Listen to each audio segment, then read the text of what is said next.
श्री विघ्नेश्वराय नमः।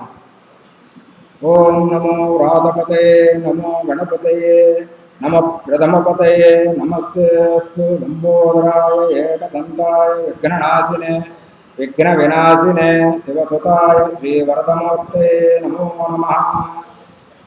श्रुतिस्मृतिपुराणानाम् आलयं करुणालयं नमामि भगवत्पादशङ्करं लोकशङ्करं। सदाशिवसमारम्भां व्यासशङ्करमध्यमाम् अस्मदाचार्यपर्यन्तां वन्दे गुरुपरम्पराम्। गुरवे सर्वलोकानां विषये भवरोगिणां नदये सर्वविद्यानां दक्षिणामूर्ते नमः। అమ్మలగన్నయమ్మ ముగురమ్మలమూలపుటమ్మ చాల పెద్దమ్మ సురారులమ్మ కడుపార బుచ్చినయమ్మ కన్నులో నమ్మిన వేల్పులటమ్మ మనమ్ముల నుండెడియమ్మ దుర్గ మాయమ్మ కృపాబ్ది ఇచ్యుత మహత్వ కవిత్వ పటుత్వ సంపదల్ ప్రథమం శైలపుత్రే చ ద్వితీయం బ్రహ్మచారిణే तृतीयं चंद्रघंटेति कूष्मांडेति चतुर्थकं पंचमं चंदमातेति षष्ठं कात्यायनेति च सप्तमं कालरात्रे च महागौरी चाष्टमं नवमं सिद्धिदात्रे च नवदुर्गा प्रकीर्तिताः उच्चाक्यान्येति नामानि ब्रह्मण्येव महात्मना।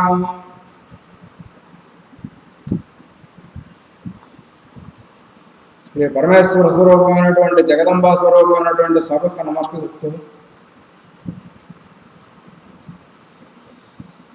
తల్లి గారి తండ్రి గారి ఆశీస్సుల కోసం వారిని కూడా ఒకసారి తలుచుకుంటూ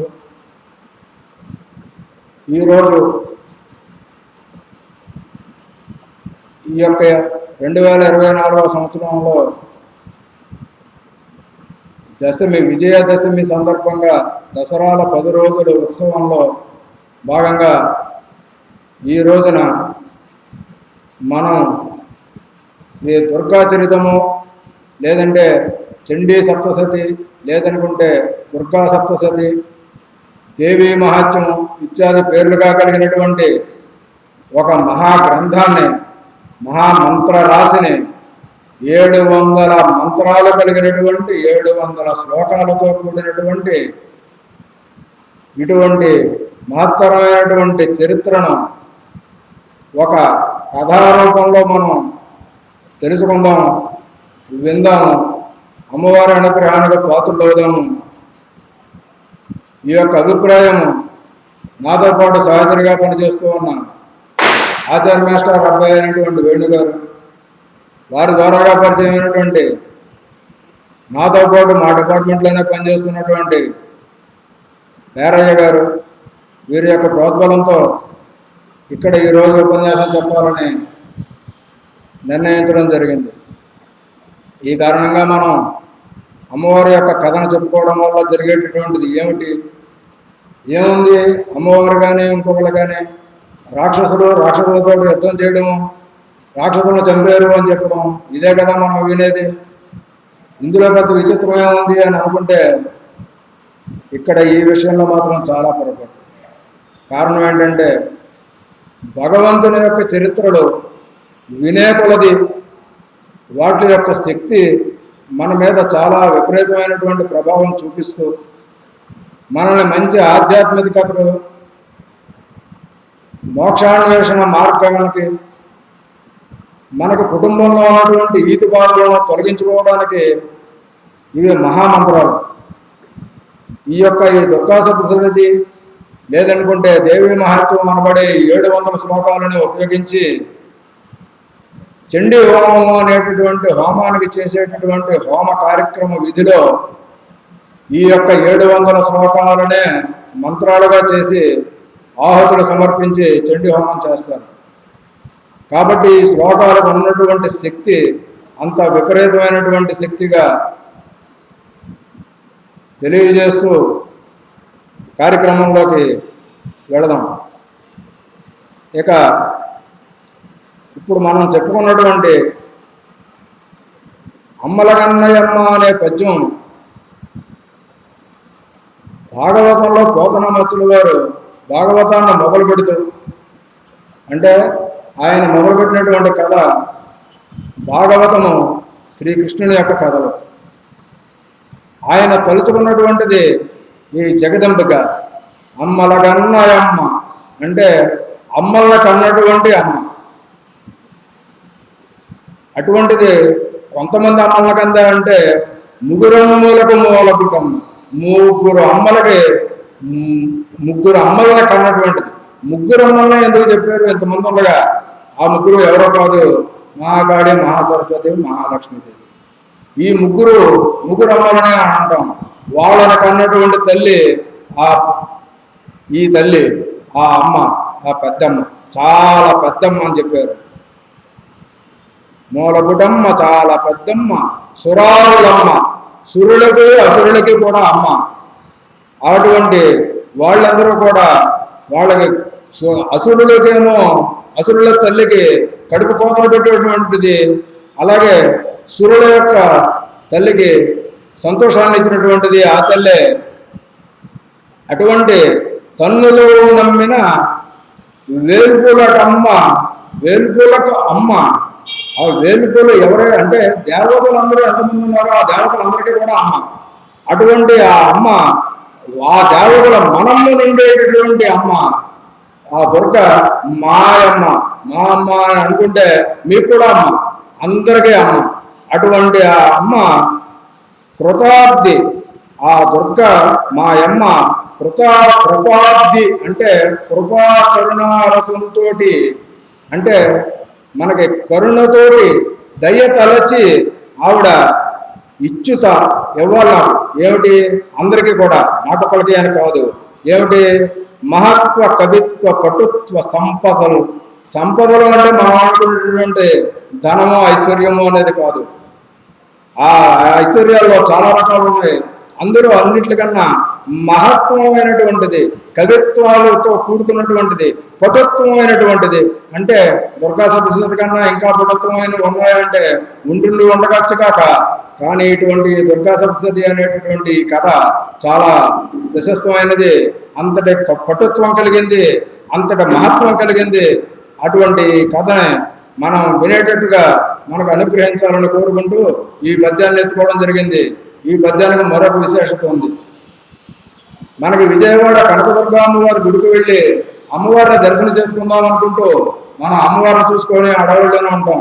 కానీ ఒక్క క్షణం అలా బుర్ర కొంచెం పైకెక్కి ఆ సింహాసనం, ఆ సింహద్వారానికి పైన, గుడి వెలుపల సింహద్వారానికి పైన కొంచెం అలా దృష్టి సారిస్తే కనుక ఈ పద్యం అక్కడ బంగారు అక్షరాలతో రాయబడి ఉంటుంది. ఎప్పుడు వెళ్ళినా ఈ యొక్క శ్లోకాన్ని, ఈ యొక్క పద్యాన్ని అక్కడ మనం చదువుకోవచ్చు. అటువంటి పవిత్రమైనటువంటి ఆలోచనతో ఆ యొక్క పోతన రాసినటువంటి పద్యం అది. ఇంకా తర్వాత బ్రహ్మగారు చెబుతున్నారు ఏమనంటే, ఆ దుర్గాదేవి యొక్క రూపాలు 9, 9ంటిగా ప్రఖ్యాతి చెందింది అని చెప్పారు. అంతేగాని 9 అనే ఆయన గిరిగీసి ఆ 9 ఆవిడ నామాలు అని చెప్పట్లేదు. 9 ప్రకీర్తిత అన్నారు. అంటే బాగా ఎక్కువ ప్రాచుర్యంలోకి వచ్చేయి అని. అదేమిటి అంటే ఇందాక చెప్పుకున్న శ్లోకం. మొట్టమొదటిది శైలపుత్రి. ఆమె హిమవంతుని కుమార్తెగా పుట్టింది.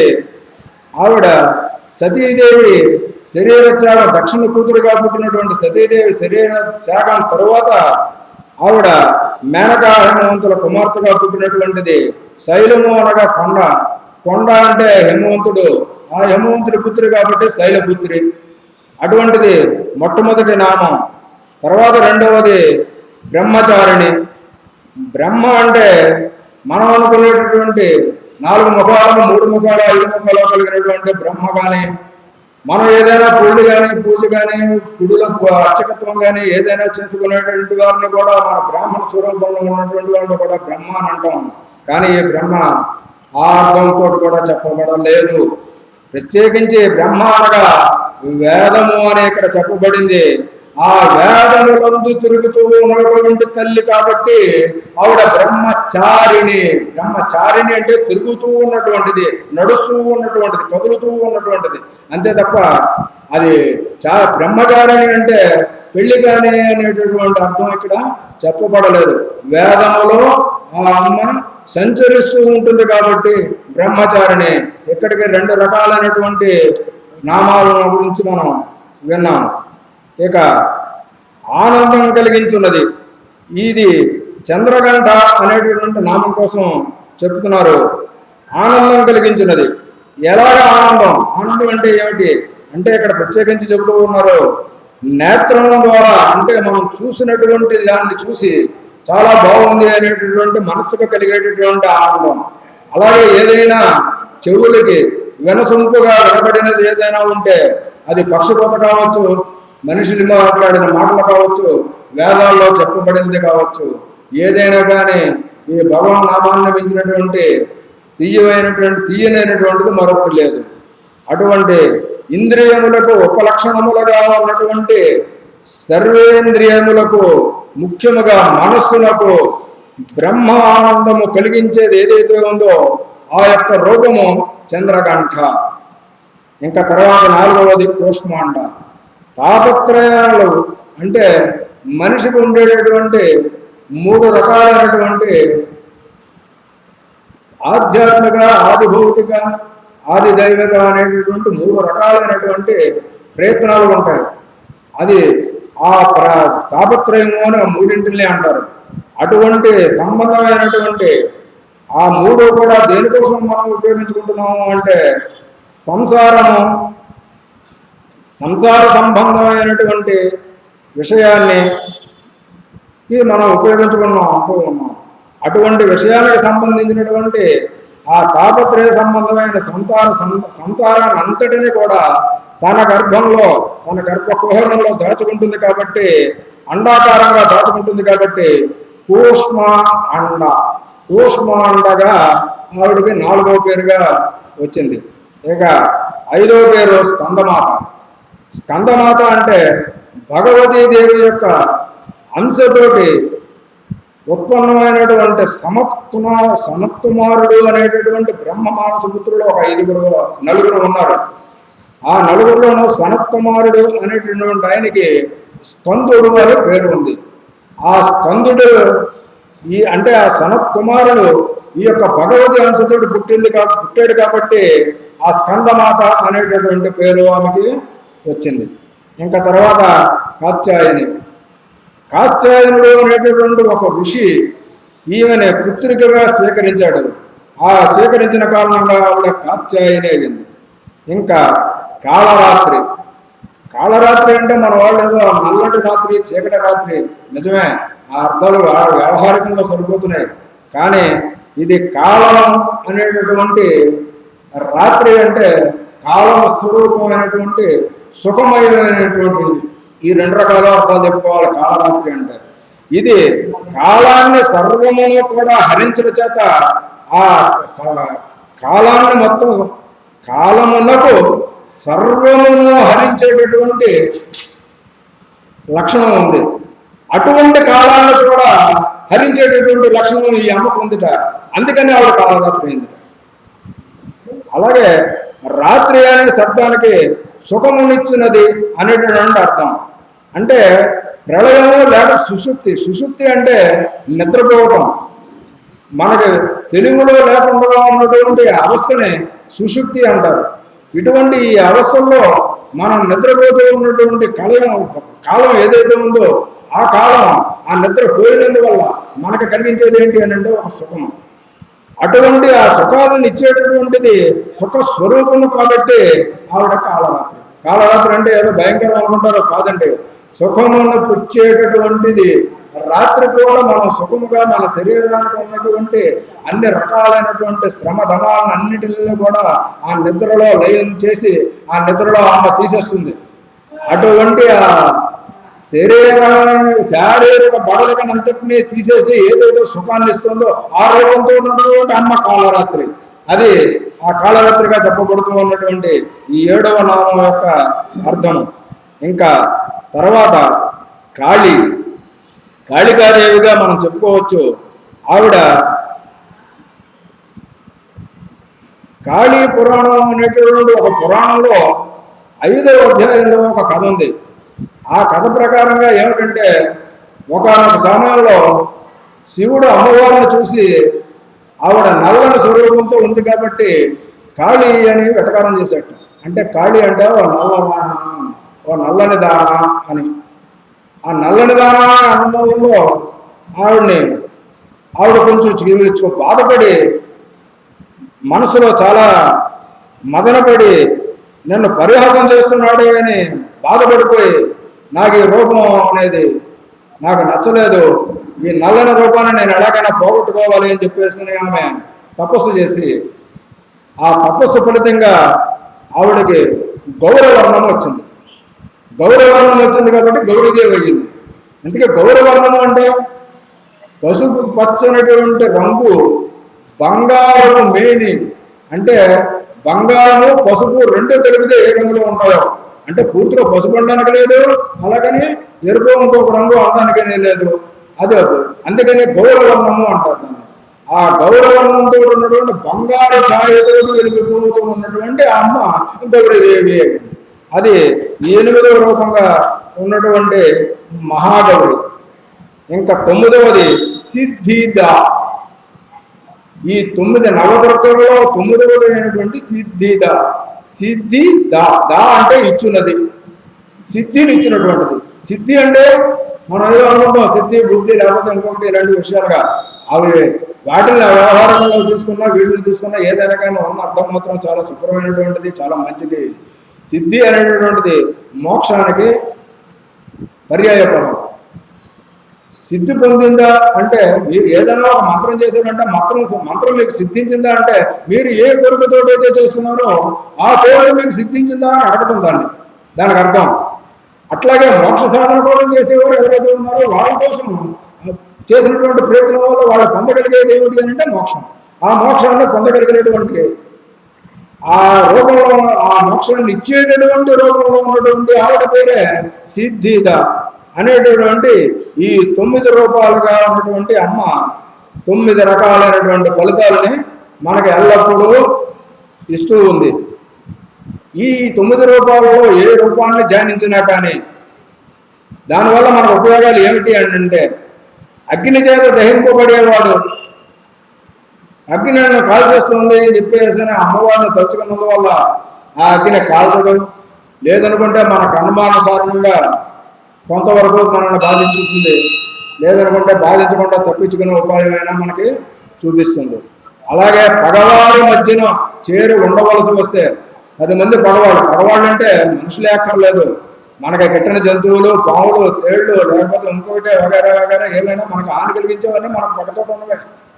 అటువంటి వాటి మధ్యలో మనం అంటే దానికి ఇంకో రకంగా అర్థం చెప్పుకోవాలనుకుంటే, యుద్ధం మధ్యలో లేదంటే భయంకరమైనటువంటి దుర్గమమైనటువంటి అడవులు లేకపోతే కష్టాలు ఎదుర్కొనేటటువంటి మార్గంలో అంటే మనకు బాగా అలవాటు అవుతూ ఉంటుంది.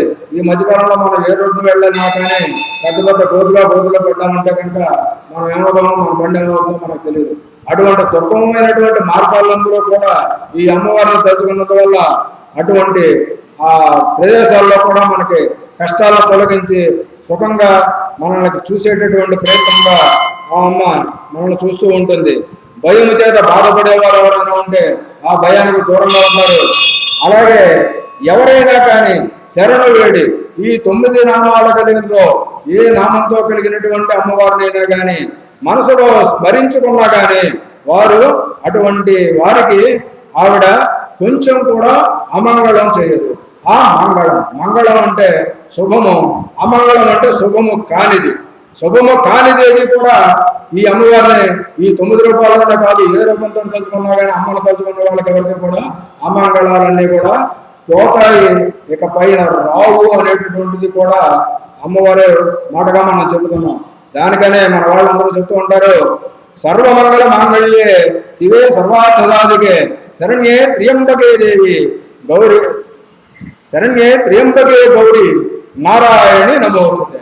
ఇక్కడ నారాయణి శబ్దం కూడా వాడేది. అంటే ఇక్కడ దుర్గాదేవి అనగా, పార్వతీదేవి అనగా, ఇప్పుడు చెప్పినటువంటి ఈ 9 పేర్లలో మహాకాళి అనగా, సిద్ధిద అనగా ఏ పేరుతో పిలిచినా కానీ ఈ అమ్మలందరూ వేరు అనేటటువంటి భావాన్ని మనం వదిలిపెట్టుకొని అందరికీ మూల రూపమైనటువంటి ఆ పరాత్పర రూపం ఏదైతే ఉందో ఆ రూపం పేరే మహామాయ. ఆ మహామాయకి అనుబంధంలోనే ఆ మహామాయకి లోబడే బ్రహ్మ, విష్ణువు, మహేశ్వరుడు, శివుడు, రుద్రుడు, మీరు ఏ పేరుతో పిలుచుకున్నా, ఏ భగవంతుడు, దేవతల దగ్గర నుంచి అందరూ కూడా పిపీలికారి అంటే గడ్డిపరచ మొదలుకొని బ్రహ్మగారి వరకు కూడా అందరూ కూడా మహామాయకు లోబడే వారి యొక్క నిత్య కృత్యాలన్నింటినీ కూడా జరుపుకోవలసిందే. అటువంటి మహామాయ యొక్క కథను మనం విన్నందువల్ల మనకి ఎటువంటి ఆపదలు దరి రాకుండా చూసుకునేటటువంటి బాధ్యత నాది అని ఈ దుర్గా సప్తశతి చివరిలో అమ్మవారే మనకు మాట ఇచ్చింది. అది కానీ మనం చెప్పుకోవడం మొదలు పెడితే దుర్గా సప్తశతి చెప్పుకున్నందువల్ల ఉండేటటువంటి ఫలితాలు కనుక మనం చెప్పుకోగలిగితే దానికి 1 రోజు 2 గంటలు టైం పడుతుంది. అన్ని రకాలైనటువంటి ఫలితాలను ఇస్తాను అని ఈ దుర్గా సప్తశతి అనేటటువంటి గ్రంథంలో చివరన కనీసంగా మనం 2 గంటల పాటు చెప్పుకునే అంతటి ఫలితాలు ఉన్నాయి అనేటటువంటిది ఆ అమ్మే స్వయంగా చెప్పింది. ఎవరికి? మీకు నాకు అని మనం అనుకోక్కర్లేదు. మీకు చెప్పిన దాన్ని నన్ను అడుగుతారేమో, అలాగని కాదు. బ్రహ్మాది దేవతలందరూ కూడా బ్రహ్మ, ఇంద్రుడు, రుద్రుడు, శివుడు, విష్ణువు, ఇంకా మీకు బ్రహ్మల దేవుళ్ళు ఎంతమంది అయితే ఉన్నారో అంతమంది సమక్షంలోనూ ఆవిడ వరం ఇచ్చింది. ఎందుకని అంటే ఈ యొక్క దుర్గా సప్తశతి అంతా చెప్పినప్పుడు ఈ చండముండులు, ఈ శుంభులని వీళ్ళందరినీ అమ్మవారు వధించిన తర్వాత ఈ దేవతలందరూ అమ్మవారికి చేసినటువంటి స్తోత్రానికి ఆవిడ సంతోషించినటువంటిది. ఎల్లప్పుడూ దేవతలకి, మంచి వారికి, అంటే భగవద్గీతలో కూడా చెప్పారు కదా, యదా యదా హి ధర్మస్య గ్లానిర్భవతి మామని, ఇటు ఎప్పుడైతే అధర్మానికి చేటు కలుగుతుందో అప్పుడే నేను వస్తాను, ధర్మస్థాపన చేస్తాను అని చెప్పేసి ఆయన చెప్పారు. అటువంటి పరిస్థితిని ఈ అమ్మ కూడా చెప్పింది. ఎందుకు మనం భగవద్గీతను స్పృశించాల్సి వచ్చింది అంటే ఇదే గ్రంథంలో అమ్మవారే స్వయంగా చెప్పింది. స్త్రీ రూపంలో ఉంటే నేను మహాకాళికా దేవిని, పుంస రూపంలో ఉంటే నేను శ్రీకృష్ణుడిని. నేను శ్రీకృష్ణుడు చివరిలో చెప్తాను ఆవిడ ఏ అవతారాలు ఎత్తుతుంది, ఏమేమి చేస్తుంది అనేటటువంటివి చెబుతారు. ఆ చెప్పినటువంటివన్నీ కూడా మన మనవంతరంలోనే జరిగాయి. ఈ మనవంతరం ఎందుకు చెప్పుకోవాల్సింది అంటే ఈ కథ అంతా కూడా ఈ మనవంతరం పైన ఆధారపడి ఉంది. కాబట్టి మనవంతరాల జోలికి మనం వెళ్ళాలి. ఇప్పుడు ఇక దుర్గా సప్తశతి అనేటటువంటి అంశంలోకి పూర్తిగా మనం ప్రవేశిద్దాం. ఇప్పటిదాకా మనం ఉపోద్ఘాతంగా చెప్పుకున్నటువంటి కథగానే చెప్పుకున్నాం. ఇంకా సప్తశతి లేదనుకుంటే దుర్గా చరితము, లేకపోతే దేవీ చరితము, ఇలాగా చాలా పేర్లతోటి ఇది పిలబడబోతూ ఉంది. ఇక్కడ ధ్యాన శ్లోకంగా ఒక శ్లోకం చెప్పుకుందాం. నేను ఏదో మాట్లాడుతున్నాను నోరందరూ మాటే, కానీ నాకున్న జ్ఞానం కూడా చాలా తక్కువ. తప్పులుంటే వాటిని తప్పులుగా భావించుకోకుండా అర్థం చేసుకున్నటువంటి వారు ఎవరైనా ఉండి తప్పులను గమనించినట్టయితే వాటిని ఒప్పులుగా సరిదిద్దుకుని అర్థం చేసుకుని నన్ను ఆశీర్వదించాల్సిందిగా కోరుతున్నాను. ఓం ఖడ్గం చక్ర గదేషు చాప పరిఘాం సోలం భుసుండీం శిరస్సంక సవందతే కరైస్త్రిణైనాం సర్వాంగభూషావృతాం నీలాస్మద్యుతిమాస పాదదశకాం సేవే మహాకాళికాం యమస్తౌస్త్వపితే హరే కమలజోహం తం మధుకైటభం. ఇది ఒక శ్లోకంగా దుర్గా సప్తశతిలోనే పూర్తిగా యథావిధిగా అందులో ఉన్నటువంటి శ్లోకంగా ఇది చెప్పుకోవడం కొన్నైనా చెప్పుకోవాలి కదా ఉద్దేశంతో శ్లోకాన్ని చెప్పడం జరిగింది. అయితే ఇక్కడ ఈ దుర్గా సప్తశతి ఎక్కడి నుంచి వచ్చింది, ఎందుకోసం వచ్చింది, ఎలా వచ్చింది అనేటటువంటి విషయాన్ని మనం పరిశీలిస్తే ఇది మార్కండేయ పురాణంలోని మార్కండేయ మహర్షి చెప్పినటువంటి దుర్గాదేవి చరిత్రం. ఈ యొక్క మార్కండేయుని చరిత్ర చాలా మందికి తెలుసు, కాబట్టి ఇప్పుడు మనం అందులోకి వెళ్తే దీనికి టైం సరిపోదు. కాబట్టి మార్కండేయ మహర్షి 16 ఏళ్ల ప్రాయంలో ఆయనకి ఆయుష్ తీరిపోయిందని, ఆ తర్వాత ఆయన శివుడి గురించి తపస్సు చేయడం, శివుడు రావడం, శివుడు ప్రత్యక్షం కన్నా ముందు నీకు ఆయువు అయిపోయింది, నేను తీసుకెళ్ళిపోతానని యముడు రావడం, ఆ యముడు శివలింగాన్ని పెట్టుకున్నటువంటి మార్కండేయుడిని లాగపడేయడం కోసం పాసం వేసడం, ఆ పాసం శివలింగాన్ని తగలడం, ఆ శివలింగంలో ఉన్నటువంటి శివుడు పాసం నాకే సంధిస్తావా అని చెప్పేసి ఆయన కోపం రావడం, శివలింగంలోంచి శివుడు రావడం, యముడిని ఒక కన్నుదనిదే ఆయన చనిపోవడం, ఆ తర్వాత మార్కండేయుని బతికించడం, ఆయనకు ఆయుష్ ఇవ్వడం, ఆ తర్వాత మళ్ళీ యముడిని బతికించమని ధర్మానికి విరుద్ధంగా అక్కడ ఆయన చేసేటటువంటి ఆయన కార్యకలాపాలకు లోటు లేకుండా అక్కడ మనిషి ఉండాలి కాబట్టి, అక్కడ దేవతా స్వరూపం యముడు ఉండాలి కాబట్టి మళ్ళీ యముడు పునర్జీవితాన్ని గావించడం అనేటటువంటిది మార్కండేయ చరిత్ర. ఆ మార్కండేయ మహర్షి కొన్ని వేల సంవత్సరాల తపస్సు తర్వాత ఒకానొక సందర్భంలో ఆయన యొక్క శిష్యుడు ఎటువంటి కథను విన్నందువల్ల, ఎటువంటి చరిత్రను విన్నందువల్ల సకల సౌఖ్యాలు కలుగుతూ ఉంటాయో అటువంటి కథను వినిపించమని ఆయన శిష్యుడైనటువంటి కోష్ట అనేటటువంటి ఆయన ఆ మార్కండేయుని అడిగితే ఆయన చెబుతూ ఉన్నటువంటి కథ ఈ దుర్గా సప్తశతి అనేది. ఇది సంపూర్ణంగా 19,000 పైచులకు శ్లోకాలు ఉన్నటువంటి మార్కండేయ పురాణంలో ఉన్న శ్లోకాలు ఇవన్నీ కూడా. ఈ శ్లోకాలు సమంత్రకంగా ఉన్నవి, అంటే పైకి బీజాక్షరాలు మనకు కనపడవు, కానీ ఆ శ్లోకాన్ని విడదీసి అర్థం చెప్పగలిగినటువంటి మహానుభావుడు. నేనైతే చెప్పలేను. ఆ శ్లోకానికి అర్థం చెప్పగలిగితే కనుక ప్రతి శ్లోకంలోనూ కూడా బీజాక్షరాలు ఉన్నాయి. ఆ బీజాక్షరాలు చేసి ఆ బీజాక్షరాలతో అమ్మవారికి హోమం చేస్తే ఎంత ఫలితమో, ఈ శ్లోకాలు చెప్పి 700 శ్లోకాలు చెప్పి అమ్మవారికి పూజ చేస్తే ఆ మూల మంత్రాలు చెప్పినటువంటి అంతటి పూర్తి భక్తి ఆ యొక్క ఫలితము ఆ హోమం చేసిన వాళ్ళకి వస్తుంది. కాబట్టి మనకి ఇటీవల కాలంలో కొంచెం బాగా విస్తరించింది దుర్గా చండీ హోమం అనేది చాలా మంది వింటూ ఉన్నాం. ఆ చండీ హోమంలో ఉపయోగించేటటువంటివి ఈ యొక్క 700 శ్లోకాలను, అంటే ప్రతి శ్లోకంలోనూ బీజాక్షరాలు ఉన్నాయి. ఆ బీజాక్షరాలు అమ్మవారి యొక్క స్వరూపాలు. కాబట్టి ఆ మార్కండేయుడు చెబుతూ ఉన్నాడు, ఒకనొక మహారాజు సురథ అనేటటువంటి మహారాజు ఒక ఆయన ఉన్నాడు. ఆయన ఒక దేశాన్ని పాలిస్తూ ఉండగా ఆ దేశంలో శత్రుదాడులు చేయబట్టి ఆ శత్రువులందరూ కూడా ఆయన్ని ఆ దేశం నుంచి పలాయనం చిత్తగించేటట్టుగా ఆయనతో యుద్ధం చేసి ఓడించి ఆయన పంపించేగా ఈయన పరిగెట్టి పెట్టుకుని ఉన్న వాళ్ళతోటి ఉన్న మనుషులతో చిక్కులుగానో మొత్తానికి ఎలవాలాగా అడవులకు జరుగుకుని పోయాడు. అడవుల్లోకి పోయి తలవాల్చుకుని అడవుల్లో తపస్సు చేసుకోవడమో లేకపోతే మళ్ళీ తర్వాత ఏమైనా మార్గం దొరికితే మళ్ళీ రాజ్యాన్ని సంపాదించుకోవడమో అనుకుంటూ అడవులకు వెళ్ళిపోయాడు. ఆ అడవులకు వెళ్ళిపోయి ఒక చోట ఏకాంతంగా కూర్చొని చూస్తూ ఉండగా నా ఊరుగాడు ఒక ఆయన ఇంకొక ఆయన వచ్చాడు. ఆయన పేరు సమాధి, ఈయన పేరు సురథుడు, ఆయన పేరు సమాధి.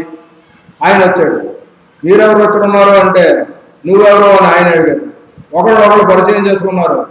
ఆ ఇద్దరు కలిపి ఏం చేయాలి, మన కర్తవ్యం ఏంటి, మన కష్టాలు ఎలా పోతాయి. ఈయన రకం కష్టంతో వచ్చాడు, ఆయన రకం కష్టంతో వచ్చాడు. ఆయన వచ్చిన సమాధి అన్నటువంటి ఆయన వచ్చినటువంటి కష్టం ఏంటి అంటే ఆయనకి భార్య పిల్లలు వాళ్ళే ఈ యొక్క సంపాదన తగ్గిందనో తెలియదు, ఎందువలనో తెలియదు, ఆయన మీద అయిష్ట కారణంగా ఇంట్లోంచి వెళ్ళగొట్టేశారు భార్య పిల్లలు ఆయన్ని. ఆయన కులం కూడా ఇందులో చెప్పారు. ఆ ప్రస్తావన ఎందుకని చెప్పేసి నేను కులాల ప్రస్తావన తీసుకురావడం అంత అవసరం లేదన్న ఉద్దేశంతో కులాల గురించి చెప్పట్లేదు. ఆయన పేరు సమాధి. ఇంకా వీరిద్దరు వరకు ఏం చెయ్యాలి అని ఆలోచించుకుంటూ ముందుకు వెళ్ళారు. అలా వెళ్తూ ఉండగా అడవిలో తిరుగుతూ ఉంటే వాళ్ళకి ఒక చోట ఒక కుటీరం కనపడింది. అందులో ఒక మహానుభావుడు తపస్సు చేసుకుంటూ కనపడ్డాడు. ఆయన దగ్గరికి వెళ్ళి నమస్కారం చేశారు.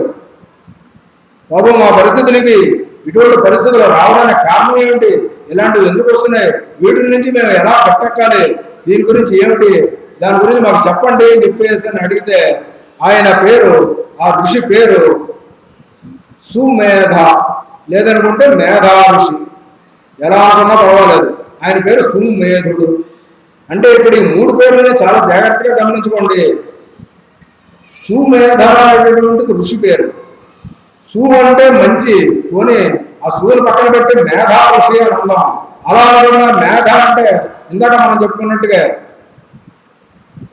ఇందాక అక్కడ అమ్మవారి పేరులో ఒక పేరు సిద్ధి అనేటటువంటి పేరులో మనం చెప్పుకున్నట్టు, కానీ ఈ మేధ అనేటటువంటి పేరు ఏమిటి అని అంటే మేధస్సు అంటే తెలివి, అంటే సరస్వతి స్వరూపంతో ఆయన యొక్క వర్చస్సు వెలుగుపోతూ ఆయన పేరే మేధా ఋషి అనేటటువంటి పేరును మేధా ఋషిగా పేరు పొందాడు. ఆయన పేరు సుమేధ. అటువంటి అత్యధికమైనటువంటి తెలివితేటలతో అమ్మవారి అనుగ్రహంతో తపస్సు చేసుకుంటూ ఉన్నటువంటి మహర్షి. ఆయన పేరు తెలివితేటలు అనమాట. మనం తెలుగులో చెప్పుకోవాలనుకుంటే ఆయన పేరు తెలివితేటలు తెలుగులో. మరి సుమేధ అంటే అర్థం అంతే కదా మరి. ఇంకపోతే ఇక్కడ సురథ మహారాజు, సురథుడు. రథుడు అంటే రథం మీద కూర్చున్నటువంటి వాడు. సురథం అంటే మంచి రథం. ఏదే మంచి రథం? ఇప్పుడు కాలంలో ఏ బండి మంచిది లేకపోతే ఏ పేరు మంచిది అంటే ఏం చెప్తాం మనం? చెప్పడానికి ఏమీ లేదు, ఒక్కొక్కటి వచ్చింది, అన్ని మంచివే. కానీ ఇక్కడ సురథ అని చెప్పారు. ఒకటే మంచి రథం ఉందట. ఆ రథం ఏది అంటే ఎవరు పుట్టి పారేటువంటి రథం ఒకటే. ఆ రథం ఏంటంటే నాకు నేనే, నా రథమే, ఈ శరీరమే నాకు రథం, ఈ రథమే మంచి రథం. అటువంటి ఆ రథం కలిగినటువంటి ఒక మహారాజు అన్నారు. ఆయన యొక్క పేరులో చూడండి ఎంత ఔచిత్యం ఉందో. ఇంకా ఈయన సమాధి. సమాధి అంటే మనం అనుకుంటే పిచ్చి పిచ్చి దారుణ పోతూ ఉంటే మనకు ఆ పక్కన ఈ పక్కన కనపడుతూ ఉండే సమాధులు కాదు. ఈ సమాధి అనేటటువంటి సమాధికి అర్థం యమ నియమాన్ని అష్టాంగ యోగాలు ఉన్నాయి. యమ నియమన ప్రాణాయామ ధ్యానాధారణ సమాధి అనేటటువంటి 8 అష్టాంగ యోగాలు ఉన్నాయి. అందులో చివరిదైనటువంటి సమాధి అనేటటువంటి పేరును గుర్తులో తెచ్చుకుంటే ఆ రూపం కలిగినటువంటి పేరుతో కలిగినటువంటి ఈ మనిషి, అతని పేరు సమాధి. అంటే సమాధి స్థితిలో ఉన్నాడు అంటే దానికి అర్థం ఆ యొక్క పరమాత్మలో లీనమై ఉన్నాడు అని అర్థం. పరమాత్మలో లీనమైనటువంటి బుద్ధి కలిగినటువంటి వాడు ఈ సమాధి అనే పేరు కలిగినటువంటి వాడు. శరీరాన్ని మంచి రథంగా చేసుకుని పరమాత్మ వైపు అనేక సుఖాలను సాధించుకోవడం కోసం ఒక రాజుగా ఉన్నటువంటి వాడు, ఆయన పేరు సురథుడు. ఇంకా చెప్పేటటువంటి వాడు అతి తెలివైనటువంటి సుమేధ. ఈ ముగ్గురుతోనే నడుస్తున్నటువంటి కథకి వాళ్ళు చెప్పినటువంటిది ఈ యొక్క దేవి మహాత్మ్యం అనేటటువంటి పేరు అన్నమాట. ఇంకా కథలో వెళ్తే ఇక్కడ మనం ముఖ్యంగా చెప్పుకోవాల్సింది ఈ కథ అంతా చివరిని ఈ సురథ అనేటటువంటి మహారాజు గారు ఏదైతే కోరుకున్నారో ఆ కోరుకున్న కోరికకి ఫలితంగా ఆయన ఒక మనువు అయ్యారు. ఇక్కడ మనువు అంటే అర్థం తెలుసుకోవాల్సిన పరిస్థితులు మనకు ఉన్నాయి. ఆ మనువులు అనేది ఎంతమంది అంటే ఒక్కొక్క బ్రహ్మగారి కాలంలో 14 మంది మనువులు ఉంటారు. ఒక్కొక్క మనువు 4 యుగాలు ఉంటారు. ఒక్కొక్క యుగము మొత్తం 4 యుగాలు కలుపుకుంటే కనీసంగా ఒక 20,000 సంవత్సరాల పైన ఉంటాయి.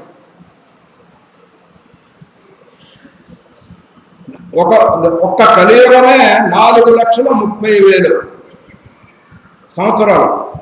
ఇప్పుడు మనం కలియుగంలో మన ఇంగ్లీషు శకమానాన్ని బట్టి 2000 అని అంటున్నాం కాదు, మన సంకల్పం చెప్పుకునేటప్పుడు చెప్తూ ఉంటాం. ఆ లెక్క ప్రకారంగా చూసుకుంటే చాంద్రమాన ప్రకారంగా 5,000 సంవత్సరాలు గడిచాయి ఇప్పటికి. కానీ ఇంకా 4,25,000 దాకా కలియుగం ఉంది. ఈ మధ్యకాలంలో అందరూ కూడా ఇంకా లేదు, రేపే వచ్చేసింది కలియుగం, ఇప్పుడు వచ్చేసింది అని మొదలు పెట్టుకుని వస్తున్నారు. అందరినీ భయపెట్టడానికి తప్ప ఇంకా కలి చాలా తక్కువ ప్రమాదంలోనే ఉన్నాడు. మనకందరికీ తక్కువ ప్రమాదమే కలిగిస్తూ ఉన్నాడు. కానీ దేవతలు సైతం కూడా కలియుగంలో పుట్టాలని కోరుకుంటారు. అది చాలా విచిత్రమైనటువంటి ఆశ్చర్యకరమైనటువంటి సంఘటనగా మనకు కనిపిస్తుంది. ఈ ఎందుకు అని అంటే కృతయుగంలో కానీ ద్వాపరయుగంలో కానీ త్రేతాయుగంలో కానీ ఆ యొక్క యుగాల పరిణామాలను బట్టి కొన్ని వేల సంవత్సరాలు, లక్షల సంవత్సరాలు బతుకుతూ ఉంటారు. వాళ్ళ ఆయు ప్రమాణాలు అంత ఉంటాయి. వారు వేల సంవత్సరాలు తపస్సు చేస్తేనే కానీ వాళ్ళకి సిద్ధి పొందదు. ఆ సిద్ధి పొందిన తర్వాత వాడు అనుభవించడానికి ఇంకా ఆయుష్ మిగలాలి. అలా లెక్కేసుకుంటే ఒక్కొక్కళ్ళు లక్షల సంవత్సరాలు బతికిన వాళ్ళు ఉన్నారు, కృతయుగంలోనూ ద్వాపరయుగంలోనూ కూడాను. ఆఖరికి మన ముందు జరిగిపోయినటువంటి ద్వాపరయుగంలో కూడా యమధర్మరాజు గారు, అదే మన పాండవుల యొక్క అగ్రనేత ధర్మరాజు గారు, ఆయన యుద్ధం చేసే టైంకి 80 సంవత్సరాల పైన ఆయనకి. ఆ భీష్ముడికి 150 సంవత్సరాల పైన చరిత్ర వయసు ఆయనకి. ద్రోణ కృపాచార్యులు లాంటి వాళ్ళందరూ కూడా 150 సంవత్సరాల దగ్గర వయసులో ఉన్నవాళ్లే. ఆ వయసులో వాళ్ళు అంతంత యుద్ధాలు చేశారు. ఎవరిని దగ్గరికి బాణం వేదన పడకుండా యుద్ధం చేయగలిగారు అంటే వాళ్ళ యొక్క శక్తి అంతటిది. ఇప్పుడు ఈ కాలంలో అల్పాయుష్కులు 100 సంవత్సరాలు లోపడే బతుకుతున్నారు అందరూ. అటువంటి వాళ్ళందరికీ ముక్తి కావడం ఎలాగా? కాబట్టి భగవంతుడు ఇచ్చినటువంటి వరం ఏమిటి అని అంటే, ఈ కలియుగంలో స్మరణాత్ ముక్తి అన్నారు. కలవు స్మరణాత్ ముక్తి. దేవుణ్ణి స్మరించుకుంటే చాలంటే ముక్తిని ఇచ్చేస్తట. తపస్సులు చేయక్కర్లేదు, అశ్వమేధ యాగాలండి యాగాలు చేయక్కర్లేదు, కృతువులు చేయక్కర్లేదు, ఇలాంటివి ఏమి చేయక్కర్లేదు. అంటే చేయక్కర్లేదు అంటే మానవుని నా ఉద్దేశం కోసమా, చేయగలిగినటువంటి క్రతువులన్నీ చేస్తూనే ఉంటుంది. మనం చేసుకున్నటువంటి ఈ కాలంలో మనం చేసుకునే సత్యనారాయణ వ్రతం లేకపోతే ఇంకొకటో ఇలాంటివి ఇచ్చేది ఈ పెళ్లిళ్ళు ఇవన్నీ కూడా క్రతువే.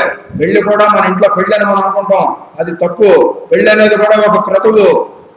పుట్టిన దగ్గర నుంచి చనిపోయే వరకు ప్రతి శరీరానికి కూడా చాలా రకాలైనటువంటి వాటిని కర్మలు అంటారు. జాత కర్మ, చౌల కర్మ, ఉపనయనము, వివాహము, ఇంకా ఇలాంటివి ఇత్యాదులు మొత్తం అన్ని కూడా ఆఖరిగా చనిపోయిన తర్వాత కూడా ఎన్నో కర్మలు ఉన్నాయి. అది కొంతమంది కొన్ని ఆచారాలు ఉన్న వాళ్ళు చేస్తూ ఉంటారు. అవన్నీ చాలా పెద్ద కథ. ఆ రకమైనటువంటి విషయంగా ఉంటూ ఉన్నటువంటి విషయాల్లో అటువంటి దేంట్లో ఈ యొక్క మనువులు, మనం ప్రస్తుతం ఉన్నటువంటి మనువు ఏది అనేది ఇప్పుడు చూద్దాం. మొత్తం మనువులు ఎంతమంది అంటే 14 మంది ఒక బ్రహ్మగారి కాలంలో ఉంటారు. ఇప్పుడు ప్రస్తుతం ఎక్కడున్నామో తర్వాత చెప్తాను. మొట్టమొదటిది స్వయంభవ మనువు, రెండవది స్వారోచష మనువు. ఈ స్వారోచష మనువు కాలంలో జరిగినటువంటి కథ ఈ దుర్గా సప్తశతి అనేది. ఈ సురధుడు, ఈ సుమేధ, ఈ సమాధి అనేటటువంటి ఈ ముగ్గురు ఉండి ఈ కథ జరిగినటువంటి కాలం ఎప్పుడు అంటే స్వారోచష మన్వంతరంలో జరిగింది. ఆ తర్వాత ఉత్తమ మన్వంతరము, తామస మన్వంతరము, తర్వాత వైవద మన్వంతరము, తర్వాత చాక్షుర మన్వంతరము అయ్యాయి. 6 మన్వంతరాలు అయ్యాయి. ఇప్పుడు నడుస్తూ ఉన్నటువంటిది వైవస్వత మన్వంతరం. ఈ వైవస్వత మన్వంతరంలోనే జరుగుతుంది అనేది మనకు ఎలాగా తెలిసేది అంటే, మనం నిత్యం పూజ చేసుకునేటప్పుడు కానీ, బ్రహ్మగారు మనకి గుడిలోకి వచ్చినప్పుడు మనకి సంకల్పం చెప్పేటప్పుడు కానీ ఏం చెప్తారు? శ్రీ మహావిష్ణురాజ్ఞేయ ప్రవర్తమానస్య అద్య బ్రహ్మణ వైవస్వత మన్వంతరే కలియుగే ప్రథమ పాదే జంబూద్వీపే. అంటే ఈ భూమండలంలో మనం ఎక్కడున్నాం? జంబూద్వీపం. జంబూద్వీపం అంటే భారతఖండం. ఈ భారతఖండంలో జంబూద్వీపే అస్మిన్ వర్తమాన వ్యావహారిక చాంద్రమానైన, చాంద్రమానం లెక్క, అంతేగాని 2000 3000 ఈ క్రీస్తు చచ్చిన తర్వాత పుట్టిన తర్వాత ఇవి కాదు లెక్కలు. మనకు ఉన్నటువంటిది చాంద్రమానేన, అది కాకుండా లేకపోతే సౌరమానేన, లేకపోతే బృహస్పత్యమానేన, ఇలాగ కొన్ని రకాల కాలాలు ఉన్నాయి. వాటిని బట్టి మనం ఈ యొక్క పూజాది కార్యక్రమాలని చెప్పేటప్పుడు ఆ రకమైనటువంటి కాలగణనే చేస్తాం. కాలం చెప్పుకోవాలి, దేశం చెప్పుకోవాలి, మంత్రం చెప్పుకోవాలి, మన గోత్రం చెప్పుకోవాలి, మన పేరు చెప్పుకోవాలి. ఆ తర్వాత మనం ఏ దేవుడిని ఉద్దేశించి పూజ చేస్తున్నామో ఆ దేవుడి పేరు చెప్పుకోవాలి. ఆ తర్వాత ఎందుకోసం చేస్తున్నామో చెప్పాలి. అన్ని చేసిన తర్వాత పూజ మొదలు పెట్టుకుంటాం. అంతేగాని పూజ మామూలుగా చెప్పలేము. అవన్నీ మనం అనుకోకపోయినా, మనం చెప్పకపోయినా మనకు చెప్పిన బ్రహ్మగారు అవన్నీ చెప్పేమో చేసి పూజ చేస్తారు. ఒక్క యజమాని గోత్రంలో యజమాని పేరు చెబితే చాలు, అంతే తప్ప భార్య పేరు, పిల్లల పేర్లు, అల్లుళ్ళ పేర్లు, కూరల పేర్లు, మనవల పేర్లు ఇవన్నీ పూజా కాలంలో చెప్పవలసిన అవసరం లేదు. ఒక్క యజమాని పేరు చెప్పి ఆ యజమాని సకుటుంబస్య అనే పేరు చెప్పుకుంటే ముఖ్యంగా ఏం జరుగుతుందో తర్వాత ఆలోచిద్దాం. కానీ అర్చకుడు చాలా సుఖపడతాడు. లేదనుకుంటే వచ్చేది ఒక్కడు, ఆయన ఇచ్చేది 5 రూపాయలు కానీ 10 రూపాయలు కానీ ఆయన 20 పేర్లు చెప్పిస్తాడు. ఆ 20 పేర్లు చెప్పేస్తాడు. 10 మంది వచ్చిందంటే 200 పేర్లు చెప్పాలి. ఈ లోపల ఆయనకి ఉన్న ఓపిక కాస్త అయిపోతుంది. పూజ దగ్గరికి వెళ్ళేటప్పటికి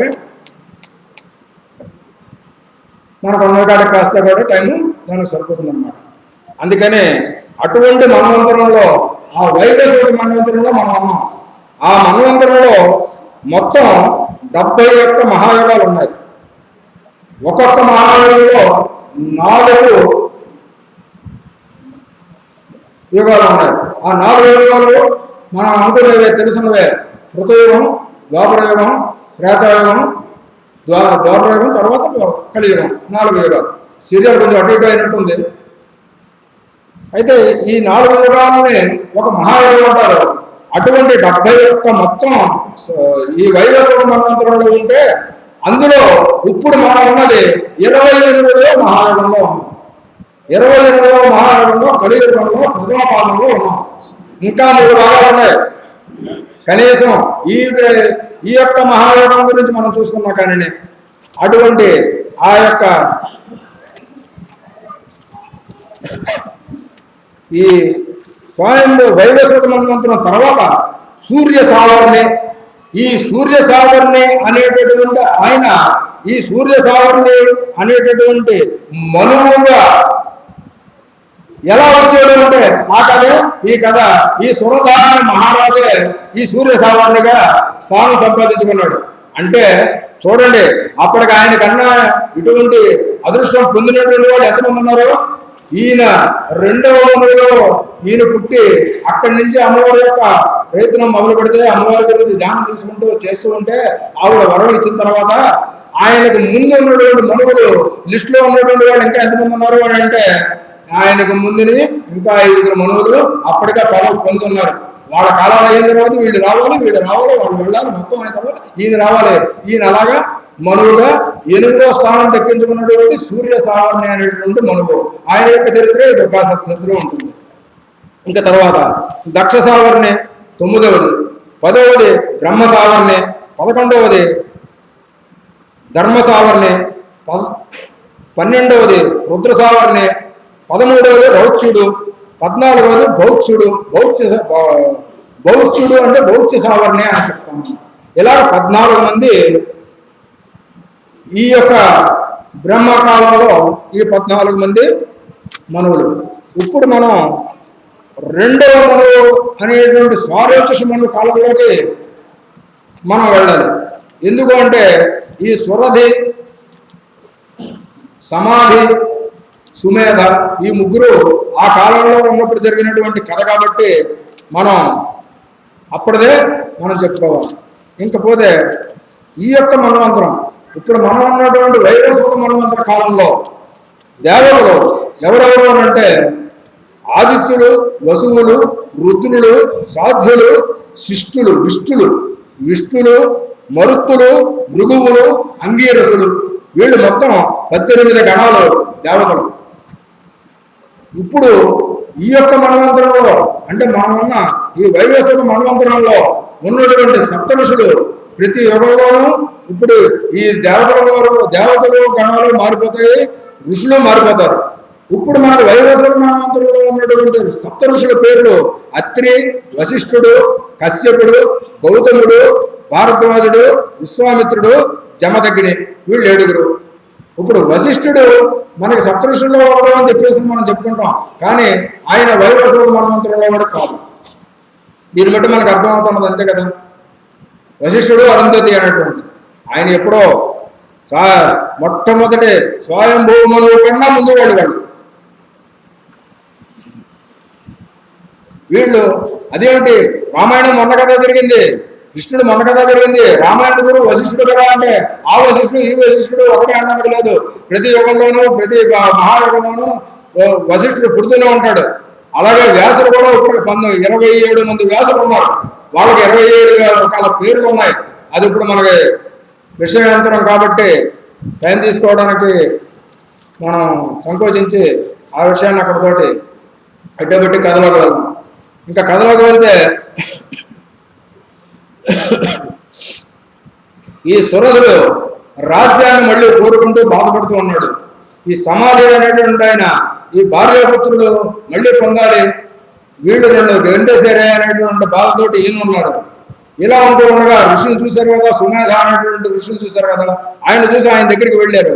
వెళ్ళి మానవ ఆయనకు పూజించి కాళ్ళ దండం పెట్టి మా యొక్క ఈ సంశయాలను తీర్చండి, మాకు ఈ వ్యామోహం వాళ్ళు తరివేసినా కానీ ఎందుకు పోవటం లేదు, భార్యాపిల్లలు కదా నన్ను ఇంట్లోకి పంపించేశారు, అయినా భార్యాపిల్లల మీద మమకారం నేను ఎందుకు వదులుకోలేకపోతున్నాను, నా శత్రువులే కదా నన్ను తల్లి తరివేశారు, నన్ను ఎవరో కాపాడలేదు కదా, నేను ఇంకా ఎందుకు అక్కడ రాజ్యం గురించి ఇలా పడుతున్నాను, ఈ మనోవేదనలు ఎందుకు పడుతున్నాము, దీనికి కారణం ఏంటి అని అడిగారు. మొట్టమొదటి అడిగింది. అంతేగాని ఇది ఎలా పోతుందని కాదు, ముందు ఇది ఎందుకు వచ్చింది అని అడిగారు. ఇలా ఎందుకు వచ్చింది అని అంటే ఆయన కారణం ఏం చెప్పారంటే ఇదంతా మహామాయ యొక్క లీలా కారణము, ఆవిడ చేసేటటువంటి లీలలు ఇలాగే ఉంటాయి. మోహంలో మనల్ని ముంచెత్తి వాళ్ళ యొక్క ఆ ఆనందాన్ని అనుభవిస్తూ ఉంటారు. వాటి నుంచి మనం బయటకు వచ్చి అది మనం తెలుసుకుని ఆ మహామాయ తత్వాన్ని తెలుసుకుని మహామాయను ఉపాసిస్తూ ఉంటే ఇటువంటి పరిస్థితులు లేకుండా సుఖ సంతోషాలతో ఎప్పుడూ బ్రహ్మానందాన్ని అనుభవిస్తూ చివరికి మోక్షాన్ని పొందుతారు అనేటటువంటి విషయాన్ని ఆయన వాళ్ళకి చెప్పి, కాబట్టి మీరు ఆ మహామాయనే ఆశ్రయం పొందండి, ఆ మహామాయ గురించే అనుగ్రహం పొందండి, ఆ తర్వాత మీకు ఇవన్నీ కూడా కష్టాలన్నీ పోతాయి, మీకు కావాల్సినటువంటి వరాలను ఆవిడ ఇస్తుంది, సంసార బంధనాలన్నింటినీ కూడా విడిపించగల సమర్థురాలు కూడా. అంటే ముందు ప్రవచనంలో మనం చెప్పుకున్నాం పశుపాస విమోచని, మనకున్నటువంటి పాశాలన్నింటినీ విప్పగలిగినటువంటి ఆవిడ ఒక్కరితే. ఆవిడ మీ యొక్క పాశాలన్నింటినీ వదలగొడుతుంది. అప్పుడు నా భార్య నా పిల్లలు వాళ్ళ గురించి నేను తాపత్రయపడమండి, వాళ్ళు నేను అందరం కూడా అమ్మవారి గురించి ధ్యానించుకోవాలి, అమ్మవారికే మనకు అన్ని ఇస్తుంది, ఆ ఇచ్చినటువంటి అమ్మవారు ఇచ్చినటువంటి అన్నిటితో సుఖంగా అందరం కాలక్షేపం చేయాలి అనేటువంటి జ్ఞానం కూడా అందరికీ కలుగుతుంది. కాబట్టి ఆ మహామాయనే అందరూ ఆశ్రయించాలి అని చెప్పేసి ఆయన చెప్పడం జరిగింది. ఆ చెబుతూ ఉంటే ఇది ఇంతకుముందు ఎవరైనా ఆశ్రయించారా, ఇది ఎలా జరిగింది, ఈ యొక్క ఆమె యొక్క శక్తి ఎటువంటిది, అది మాకు కొంచెం చెప్పండి అని చెప్పేసి వీరిద్దరూ మళ్ళీ ఆ యొక్క మహర్షిని అడిగారు. ఆ మహర్షి చెబుతున్నాడు, ఈ సురధుడు సమాధి వింటూ ఉన్నారు. అక్కడ మార్కండేయ మహర్షి ఆయన శిష్యుడైనటువంటి కౌష్టకి చెప్తున్నాం అన్నమాట. అందులోది ఏమిటి అని అంటే, ప్రళయకాలంలో ప్రళయానికి ఒక సృష్టికి మధ్యలో ఉన్నటువంటి ఖాళీలో ఏకారణమైన శ్రీ విష్ణుమూర్తి భగవానుడు పడుకుని ఉండగా ఆయన పొట్టు నుంచి ఒక తామరము వచ్చి అందులోంచి బ్రహ్మగారు పుట్టారు. ఆయన ఇంకా సృష్టి ఆరంభించాలి అని ఆలోచిస్తూ ఉన్నారు. ఈలోపు విష్ణువు చెప్పారు కదండి, నిద్రపోవడం అంటే ఆ యోగమాయాదేవి అనుగ్రహం ఉండాలి, యోగమాయ కాలరాత్రి యొక్క అనుగ్రహం ఉంటేనే నిద్ర సుఖంగా పడుతుంది అని ఆ యొక్క అమ్మవారి అనుగ్రహంతో విష్ణువు శుభ్రంగా పడుకున్నాడు. ఆ పడుకోవడం ఎంతకాలం అంటే బ్రహ్మగారికి పగలు ఎంతకాలమో అంత పగలు పడుకొని ఉంటాడు ఆయన సృష్టికాలంలో, సృష్టి విరామ కాలంలో. అంటే ఆయన ఎన్ని వేల సంవత్సరాలు పడుకున్నాడు, ఆయన పడుకున్నాడు. ఆ పడుకుని ఉండగా ఆయన చెవుల్లోంచి గురువు పుట్టింది. రెండు చెవుల్లోంచి రెండు గులువులు బయటకు వచ్చి ఆ గులువుల్లోంచి ఇప్పుడు కామన్గా మనకు తెలుసున్నది, మనకు అర్థమయ్యే భాషలో ఎక్కువ ఉంటే మన చెవులో గురువు ఉంటే ఏమవుతుంది, చెవులు తొందరనిపిస్తుంది, లేకపోతే ఇంకోటి అనిపిస్తుంది, ఇంకా సంగతి చూసుకోకపోతే లోపల పుళ్ళు ఎడిపోతాయి. పుళ్ళు ఎడిపోయేదంటే అర్థం లోపలేదో చిన్న చిన్న జీవాలు ఉన్నాయని అర్థం. అలాగే ఆయన గులువులో వచ్చే రెండు జీవాలు పుట్టాట. ఆ రెండు జీవాల పేరే మధుడు కైటకుడు అనేటటువంటి రెండు రూపాలు పుట్టాయి. ఆ రూపాలు వాళ్ళు పుట్టినటువంటి కారణం స్పర్శ ఏదైతే ఉందో అంటే విష్ణు కర్ణములో భూతం, అంటే విష్ణు చెవి నుంచి వచ్చినటువంటి గులిలోంచి పుట్టారు కాబట్టి అది అపరిశుద్ధమైనటువంటి ప్రదేశంలోంచి అపరిశుద్ధమైనటువంటి పదార్థంలోంచి పుట్టారు కాబట్టి వాళ్ళ యొక్క మనసు అంతా కూడా అపరిశుద్ధంగానే ఉంటుంది, మంచి ఆలోచనలు ఉండవు. కాబట్టి మనం పుట్టిన దాన్ని బట్టి, పుట్టిన టైంని బట్టి నీ గోత్రం ఎలా ఉంది, నీ యొక్క జాతకం ఎలా ఉంది, వాళ్ళ జాతకం ఎలా ఉందంటే మనిషికి తేడాలు ఎందుకు వస్తున్నాయంటే పుట్టిన సమయము టైం అంటే మనం చెప్పుకునేటువంటిది కాలమాన టైం కాదు. ఉదయం, మధ్యాహ్నం, సాయంత్రం, రాత్రి, పగలు ఈ యొక్క వ్యత్యాసాలను బట్టి ఆ యొక్క గ్రహ గతులను బట్టి ప్రతి ఒక్క మనిషికి, ప్రతి ఒక్క జీవికి కూడా గ్రహ గతులను బట్టి వారి యొక్క జీవితం, వారి యొక్క మనస్సు, వారు చేసేటటువంటి పనుల మీద అవన్నిటికీ అధికారం ఎందుకు వస్తుంది అంటే కారణం ఇందుకే. ఇలాగే ఉంటుంది. వాళ్ళు మంచిగా ఉండాలంటే శుభ సమయంలో పుట్టిన వాళ్ళు మంచిగా ఉంటారు, దైవారాధనతో ఉంటారు. చెడ్డ సమయాల్లో పుట్టిన వాళ్ళు చెడ్డ ఆలోచనలతో ఉంటారు, అటువంటి చెడ్డ పనులు చేయడానికి చూస్తూ ఉంటారు. అది మనం ఈ కథను బట్టి కూడా మనం అర్థం చేసుకోవాల్సిన విషయంగా మనం చెప్పుకోవచ్చు.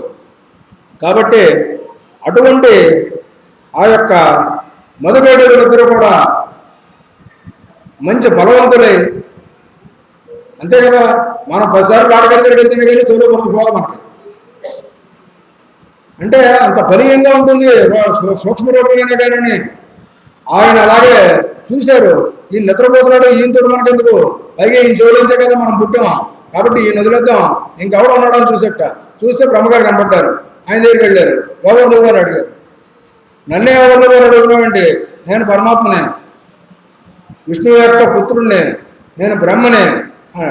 నువ్వెవడే, నువ్వెంత, నీ బతుకెంత, మేమే గొప్ప, కావాలంటే రా, నువ్వు నేను యుద్ధం చేస్తామని పిలిచారు. నువ్వు యుద్ధం చేస్తావా లేకపోతే నేను తినేమంటావా మమ్మల్ని, ఇలా బెదిరించారు. అయ్యో ఇది ఎక్కడ కూడా వచ్చింది మీతోటి, ఇలా కాదు, నేను మీతో యుద్ధం చేయడానికి సరిపడినవాడిని కాదు, మీరు నన్ను తినడానిక నేనెంత ఉన్నాను మీరెంత ఉన్నారు, ఈ రెండూ జరిగేది కాదు, మీకు మంచి మార్గాలు చూపిస్తాను, మీరు తిన్నా కానీ యుద్ధం చేసినా కానీ మీకు సొమ్ముడు ఆయనే, ఆ విష్ణువు దగ్గరికి వెళ్ళండి, ఆ విష్ణువు మీకు కండకాలం తీర్చమంటే తీరుస్తాడు, లేదనుకుంటే మీకు ఆహారం కమ్మంటే అవుతాడు, ఏదైనా ఆయన చేయగలడు, నాకు అంత ఓపిక లేదు, అక్కడికి వెళ్ళండి అని చెప్పారు.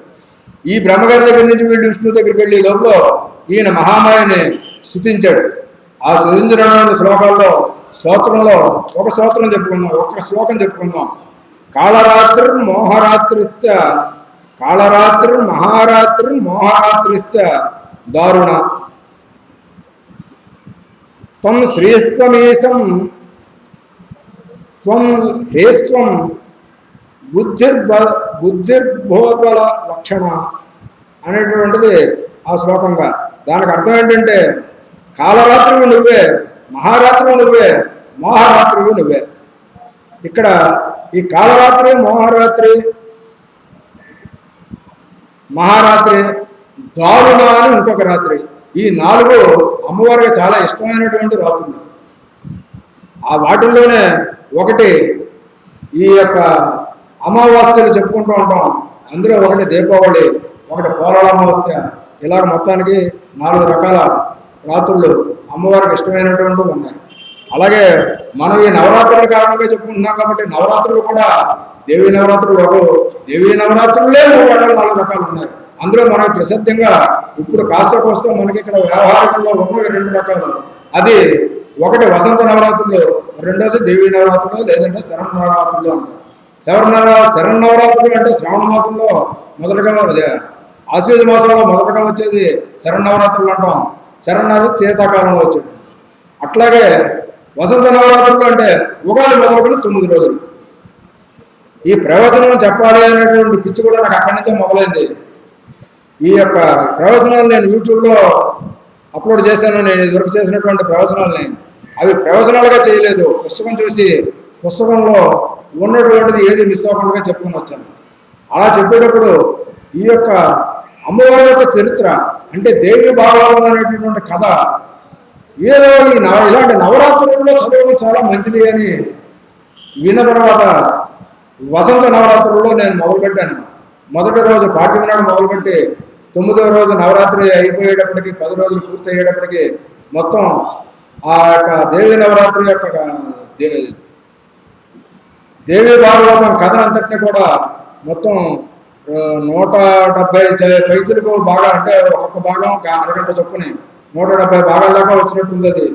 అది ఇంకొక లెక్క ప్రకారంగా నా ప్రమేయం లేకుండా అది రేపు విజయదశమి ముందు రోజు 4తో పూర్తవుతుంది యూట్యూబ్లో. అలాగే దానికి ముందు ఇంకో 3 పురాణాలు కూడా చెప్పాను. కృష్ణ భాగవతం అంటే శ్రీ భాగవతం ఒకటి, పోదర్ గారు చెప్పినటువంటి భాగవతం ఒకటి, రామాయణం ఒకటి, తర్వాత ఇంకొకటి గరుడ పురాణం ఒకటి. ఈ 4 పురాణాలని రోజుకి ఒక అరగంట చొప్పుని యూట్యూబ్లో పెట్టాను. అంటే పుస్తకంలో ఎలా ఉందో అలాగే చదివేది కాబట్టి అది కొంచెం మనకు ఇంట్రెస్టింగ్గా అనిపించదు, ఇప్పుడు చెప్పిన ప్రవచనంలో ఉండదు. కాబట్టి దృష్టి పెడితే అందులో ఎక్కువ విషయాలు ఉంటాయి ఇందులో కన్నా. ఇందులో అరగంటలో అంత చెప్తాను, అందులో 80 గంటలు 90 గంటల్లో అంత ఉంటుంది. అది మనం అర్థం చేసుకుని ఓపికగా ఉంటే అర్థమవుతుంది. కాబట్టి అటువంటి ఈ కాలరాత్రి స్వరూపము, మహారాత్రి స్వరూపము, మోహరాత్రి, దారుణ, తర్వాత లక్ష్మీవి నువ్వే, భవానివి నువ్వే, హ్రీం అనేటటువంటి స్వరూపము నువ్వే, బుద్ధి రూపిణివి నువ్వే, జ్ఞాన రూపము జ్ఞాన లక్షణము నువ్వే, లజ్జా స్వరూపిణివి నువ్వే, పుష్టి స్వరూపిణివి నువ్వే, తుష్టి స్వరూపిణివి నువ్వే, శాంతి స్వరూపిణివి నువ్వే, క్షాంతి స్వరూపిణివి నువ్వే. ఇలాగా ఆయన యొక్క ఆ యోగమాయాదేవిని స్తోత్రం సాగింది. ఇంకా చాలా స్తోత్రం ఉంది. అయితే మనం అంత చెప్పుకోవాలనుకుంటే ఇక్కడ సమయం సరిపోదు కాబట్టి కొంత మాత్రం చెప్పుకున్నాం. ఆ యోగమాయాదేవిని ప్రార్థించిన తర్వాత ఆవిడ విష్ణువుని నుంచి పక్కకు తప్పుకుంది. ఎప్పుడైతే పక్కకు తప్పుకుందో మనకు మెడుగు వస్తుంది ఆటోమేటిక్గా. కాబట్టి విష్ణువు పైకి లేవడానికి కారణం యోగమాయ. అది ఆవిడ నిద్ర లేనటువంటి వాడు బ్రహ్మగారు. ఆ యోగమాయ ఎప్పుడైతే విష్ణువు శరీరం నుంచి బయటకు వచ్చిందో విష్ణువుకి మెడుగు వచ్చింది. విష్ణువు మెడుగు వస్తువుని వీళ్ళిద్దరూ రావడం మొదలుపెట్టారు, దగ్గరికి వచ్చారు. ఆహా బలే ఇప్పటిదాకా పడుకున్నాడు, ఇప్పుడే లేచాడు, మన కోసమే లేచినట్టు ఉంది, సరే ఎందుకంటే ఏమిటి సంగతి, బ్రహ్మగారి దగ్గరికి వెళ్ళి ఎలాగన్నాడు, మరి నీ సంగతి ఏమిటని అడిగారు. నా సంగతి ఏమిటంటే మీకు యుద్ధం చేయాలని ఉందంటే యుద్ధం చేయాలని ఉంది, అయితే చేద్దాం రండి అన్నారు. ఆయన యుద్ధం చేసినప్పుడు మళ్ళీ ఆ మహారాత్రిని, ఆ కాళరాత్రిని, ఆ అమ్మవారిని తలుచుకుని యుద్ధం చేయడం మొదలుపెట్టాడు. ఆ యుద్ధం చాలా విచిత్రంగా జరిగింది. ఎలాగంటే వీళ్ళిద్దరూ రాక్షసులు, మధులు కైటపుడు, విష్ణుమూర్తి ఒకడు.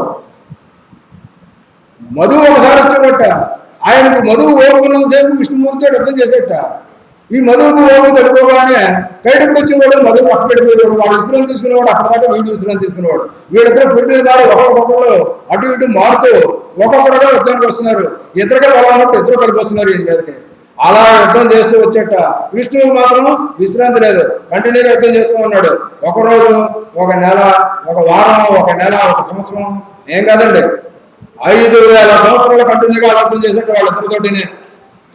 అన్ని వేల సంవత్సరాలు యుద్ధం చేసిన తర్వాత ఆయన యోగమాయాదేవిని మళ్ళీ స్మరించి, అమ్మ వీళ్ళని ఇంకా ఉపేక్షించరాదు, నీ యొక్క యోగమాయా తత్వంతో వీళ్ళకి చిన్న మతి భ్రంశం కలిగింపచేయి, ఆ అవకాశాన్ని చూసుకుని నేను వీళ్ళని వధిస్తానని చెప్పేసి ఆ తల్లిని మనసులోనే స్మరించుకుని మనసులోనే ఈయన ఒక చిన్న అప్లికేషన్ పెట్టాడు అనమాట.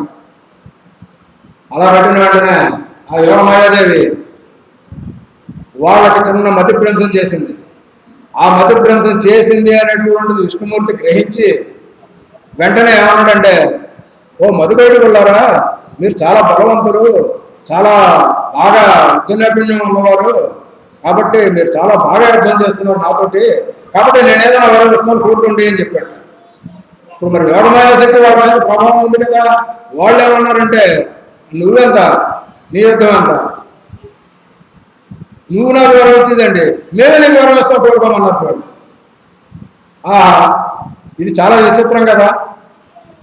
ఎవరైనా కానీ విష్ణుమూర్తిని తపస్సు చేసి విష్ణుమూర్తిని మెప్పించి విష్ణుమూర్తి చేత వరాలు పొందాలని విష్ణుమూర్తిని ఆశ్రయిస్తారు. పూజ చేసిన విష్ణుమూర్తికి చేస్తారు, పంచుకున్న విష్ణుమూర్తికి చేస్తారు. లేదనుకుంటే ఆయన భార్య గారు లక్ష్మీదేవిని, ఆవిడైతే ఎవరు వదిలిపెట్టరు. ఆ విధంగా అలా ఉండే లోపలంతా అలా ఉంటే తిరిగి ఈయన వరం కోరుకోవాల్సిన దుస్థితి వచ్చింది. ఈయన వరం కోరుకోవాల్సిన దుస్థితి వచ్చింది.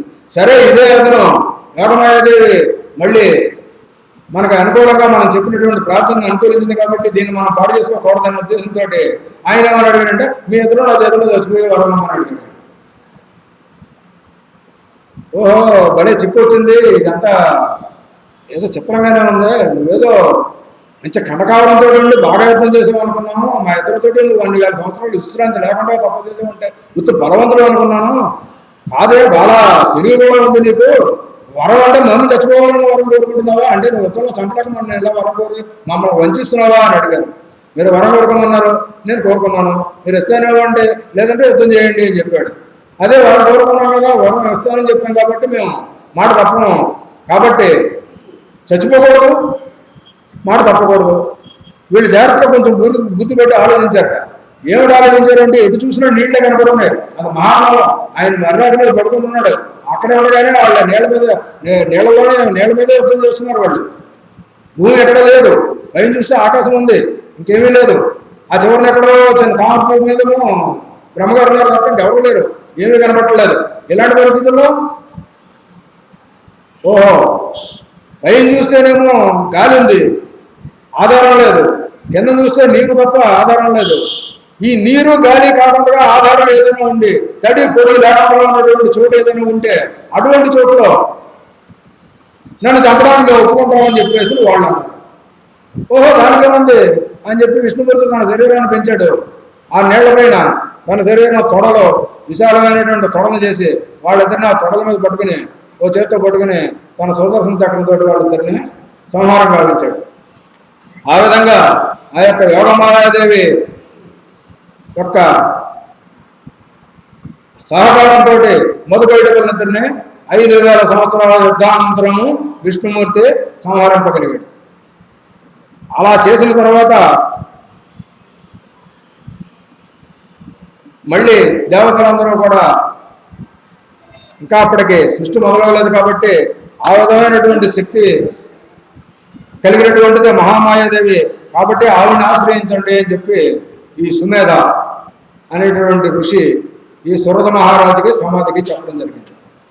ఆ తర్వాత వాళ్ళిద్దరూ అడిగారట, ఇది చాలా చిత్రంగా ఉన్నాయి అమ్మవారి కథలు, అమ్మవారు ప్రత్యక్షంగా కనపడకుండగానే అమ్మవారి యొక్క శక్తి అంతగా కనపడుతుంది, అలా కాదు ప్రత్యక్షంగా ఉండే కథలు ఉంటే చెప్పు అని అడిగారు. అయ్యో లేకపోవడం ఏంటి, అమ్మకి చరిత్ర తక్కువ ఉందా, చాలా చరిత్ర ఉంది కాబట్టి చెబుతాను వినండి అని చెప్పేసానని ఆయన మొదలుపెట్టారు. ఆ కాలంలో మహిషాసురుడు అనేటటువంటి ఒక రాక్షసుడు ఉన్నాడు. ఆ రాక్షసుడు ఎవరు, అతని ఎత్తు వృత్తాంతం ఏంటి అని అంటే, ఇంతకు ముందు జరిగినటువంటి యుద్ధాల్లో దేవతలందరూ కలిపి రాక్షసులందరినీ ఓడించేశారు, రాక్షసులందరూ చనిపోయారు. ఆ బాధ రాక్షసుల తల్లి అయినటువంటి దితికి నచ్చలేదు. దేవతల తల్లి అతిథి మాత్రం పిల్ల బాబులతోటి చక్కగా మనవలతోటి అందరితోటి దేవతలందరూ తన బిడ్డలు కాబట్టి ఆవిడ బాగానే ఉంది, నా సౌతి పిల్లలు బాగున్నారు, నా పిల్లలు చనిపోయారు కాబట్టి అలా కుదరదు, నా సౌతి పిల్లలు చచ్చిపోయారు, నా పిల్లలు బాగాలి, అలాంటి పిల్లలు నాకు కావాలి అని చెప్పి ఆవిడ కూర్చుంది. వెళ్ళి భర్తలు అడిగింది, తపస్సు చేయి స్వామి గురించి అని చెప్పింది ఆవిడ. చెప్పాడు ఆయన, ఆవిడ వెళ్ళి తపస్సు చేసింది. తపస్సు చేయడం చూసి ఆయన ఎక్కడ తపస్సు చేసింది అంటే ఒక ఋషాశ్రమానికి వెళ్ళి తపస్సు చేసింది. ఆ ఋషాశ్రమానికి వెళ్ళి తపస్సు చేస్తూ ఉండగా ఆవిడ చిత్ర విచిత్రంగా తపస్సు చేసింది. అది ఎలాగంటే కొన్నాళ్ళు ఒక పక్షి రూపం, కొన్నాళ్ళు ఏదో జంతువు రూపం, కొన్నాళ్ళు ఒక మనిషి రూపం, కొన్నాళ్ళు దేవతా రూపం, ఇలా రూపాలు మారుస్తూ ఓ తొండగా, ఓ బల్లిగా, ఓ కుక్కగా, ఓ పందిగా, నక్క, వేణువు, సింహం, ఇంకా ఆ రూపం ఈ రూపం ఇంకెలాగేం లేదు, రూపాలు మార్చుకుంటూ ఆవిడ యొక్క తపస్సులతో రూపాలు మార్చుకుంటూ ఆ రూపాంతరం అంటే కాలానుగుణంగా ఆ కాలానికి ఏ శరీరం ద్వారా మనం నిలబడగలిగి తపస్సు చేయగలమో ఆ శరీరాన్ని పొందుతూ ఆవిడ తపస్సు చేస్తూ కఠినమైనటువంటి తపస్సు చేస్తూ ఉంది. ఆ తపస్సును చూస్తూ ఉంటే ఆవిడ చేసేటటువంటి వికృత చేష్టలా కనపడ్డాయి ఆ ఆశ్రమంలో ఉన్నటువంటి ఋషికి. ఆయన ఒక రోజును చూసి ఏమిటి ఈవిడ ఎలా చేస్తుంది అనుకున్నాడు. ఆయన చూసిన రోజున ఆవిడ దున్నపోతు వేషంతో తపస్సు చేస్తుంది, దున్నపోతు రూపంలో తపస్సు చేస్తుంది. ఆవిడని చూసేటప్పటికీ ఈయనకి చిరాకు జుగుప్స కలిగే. ఈ ఋషికి, నువ్వు ఈ తపస్సు ఎందుకోసం చేస్తున్నావు అంటే, నేను అంత తెలియనివాడిని కాదు, నీకు బలవంతుడైన కొడుకు కోసం చూస్తున్నావు, రాక్షసులందరినీ దేవతలందరినీ జయించడం కోసం చూస్తున్నావు, నువ్వు మహిష రూపంలో ఉన్నావు కాబట్టి నీకు మహిషుడు పుడతాడు అని చెప్పేసి ఆయన శపించాడు. ఆ శాపం ఆవిడ యొక్క వర ప్రధానంగా ఆవిడ స్వీకరించింది. అందుకని ఆవిడికి మహిషుడు పుట్టాడు, అంటే దున్నపోతు రూపంతో పిల్లాడు పుట్టాడు. ఆ దున్నపోతు రూపంలో పిల్లాడు పుడితే ఇదేమిటి అని చెప్పేసి ఆవిడ మళ్ళీ దాని గురించి ప్రయత్నం చేయగా ఒక్క బ్రహ్మగారు ఒక్క శిరస్సు మాత్రం దున్నపోతు రూపంలో ఉంచి మిగతా శరీరం అంతా కూడా మనిషి రూపం ఇచ్చారు ఆ మహిషాసురుడికి. అతనే మహిషాసురుడు. ఆయన తన ముందు ఉన్నటువంటి వాళ్ళందరూ కూడా ఎటువంటి పరాజయం పొంది దేవతల్ని చేత ఓడింపబడి ఇబ్బందులు పడుతూ ఉన్నారో అటువంటి ఆ యొక్క కథలన్నింటినీ తెలుసుకున్న వాళ్ళే దేవతల మీద ప్రతీకారం తెచ్చుకోవాలని ఇంకక్కడి నుంచి ఏముంది, వాడి యొక్క వర ప్రభావం ఎలాగైతే ఉందో వాడికి కామరూపం వచ్చింది. అంటే తను కూడా తనకు నచ్చినటువంటి రూపం ధరించగలడు, ఏ రూపం కావాలంటే ఆ రూపం ధరించగలడు. అటువంటి రూపం ధరించుకుంటూ ఆయన కూడా మంచి తపశక్తితోటి మంచి యుద్ధం చేసి దేవతలందరినీ జయించి త్రిలోకాధిపత్యాన్ని సంపాదించి వీళ్ళందరినీ తరివేశాడు. ఇంకా తరివేసిన దగ్గర నుంచి ఇంక వీడి చేసిన పని ఉంది, బ్రహ్మగారి దగ్గరికి, తర్వాత విష్ణువు దగ్గరికి, తర్వాత శివుడి దగ్గరికి, ఒకళ్ళ తర్వాత ఒకళ్ళకి మొత్తం అందరం కలిపి వెళ్ళడం చేయడం, వాడిని ఎలా చంపాలి, ఏం చేయాలి, ఇది ఆలోచన. ఈ ఆలోచన చేసినప్పుడు మొత్తం అందరూ కలిశారు. ఇంద్రుడు, విష్ణువు, బ్రహ్మ, రుద్రుడు, అశ్విని దేవతలు, ఇంక ఒకటి కాదు యమధర్మరాజు, మొత్తం ఎంతమంది కూడా దేవతలందరూ కూడా ఒక చోట సమావేశం ఏర్పరచుకుని చూస్తూ ఉండగా ఆ సమావేశంలో వీళ్ళందరూ ఆలోచించి అక్కడికి చివరికి ఇలా కాదు, వీడికి యొక్క వరప్రభావం వల్ల ఇలాంటి వరప్రభావం కాదు వీడిది, వీడిని చంపాలి అని అంటే ఒక్కరి శక్తి చాలదు, అందరి శక్తి కావాలి. కాబట్టి మీరందరూ కూడా ధ్యానమంతులయ్యి మూడో నేత్రం ద్వారా మీ యొక్క శక్తిని బయటపెట్టండి. ఆ శక్తితో ఒక రూపాన్ని కొత్తగా ధరించాలి, ఆ రూపం వాడిని చంపగలదు అనేటటువంటి ఒక ఆలోచనకు వచ్చి అందరూ కూడా కళ్ళు ముగ్గుటించుకుని భృగు మధ్యలోంచి తమ తమ శక్తులన్నింటినీ కూడా ఒక చోట కేంద్రీకృతం చేశారు. మొత్తం సమస్త దేవతలను, హరిబ్రహ్మాదులు, శివుడు, ఇంద్రుడు, యముడు, దిక్పాలకులు, మొత్తం దేవతాగణాలు మొత్తం అన్ని ముందుగా చెప్పుకున్నాం కదా, దేవతాగణాలు ఉన్నాయని. ఆ దేవతాగణాలు అందరూ యొక్క శక్తితోటి వాళ్ళలో ఉన్నటువంటి తేజపుంజాలని ఒక కేంద్రీకృతమై చేస్తే ఆవిడ ఒక రూపం దాల్చింది. ఆ తేజపుంజం ఒక రూపం తెలిసింది, ఆ రూపం స్త్రీ రూపం దాల్చింది ఆవిడ.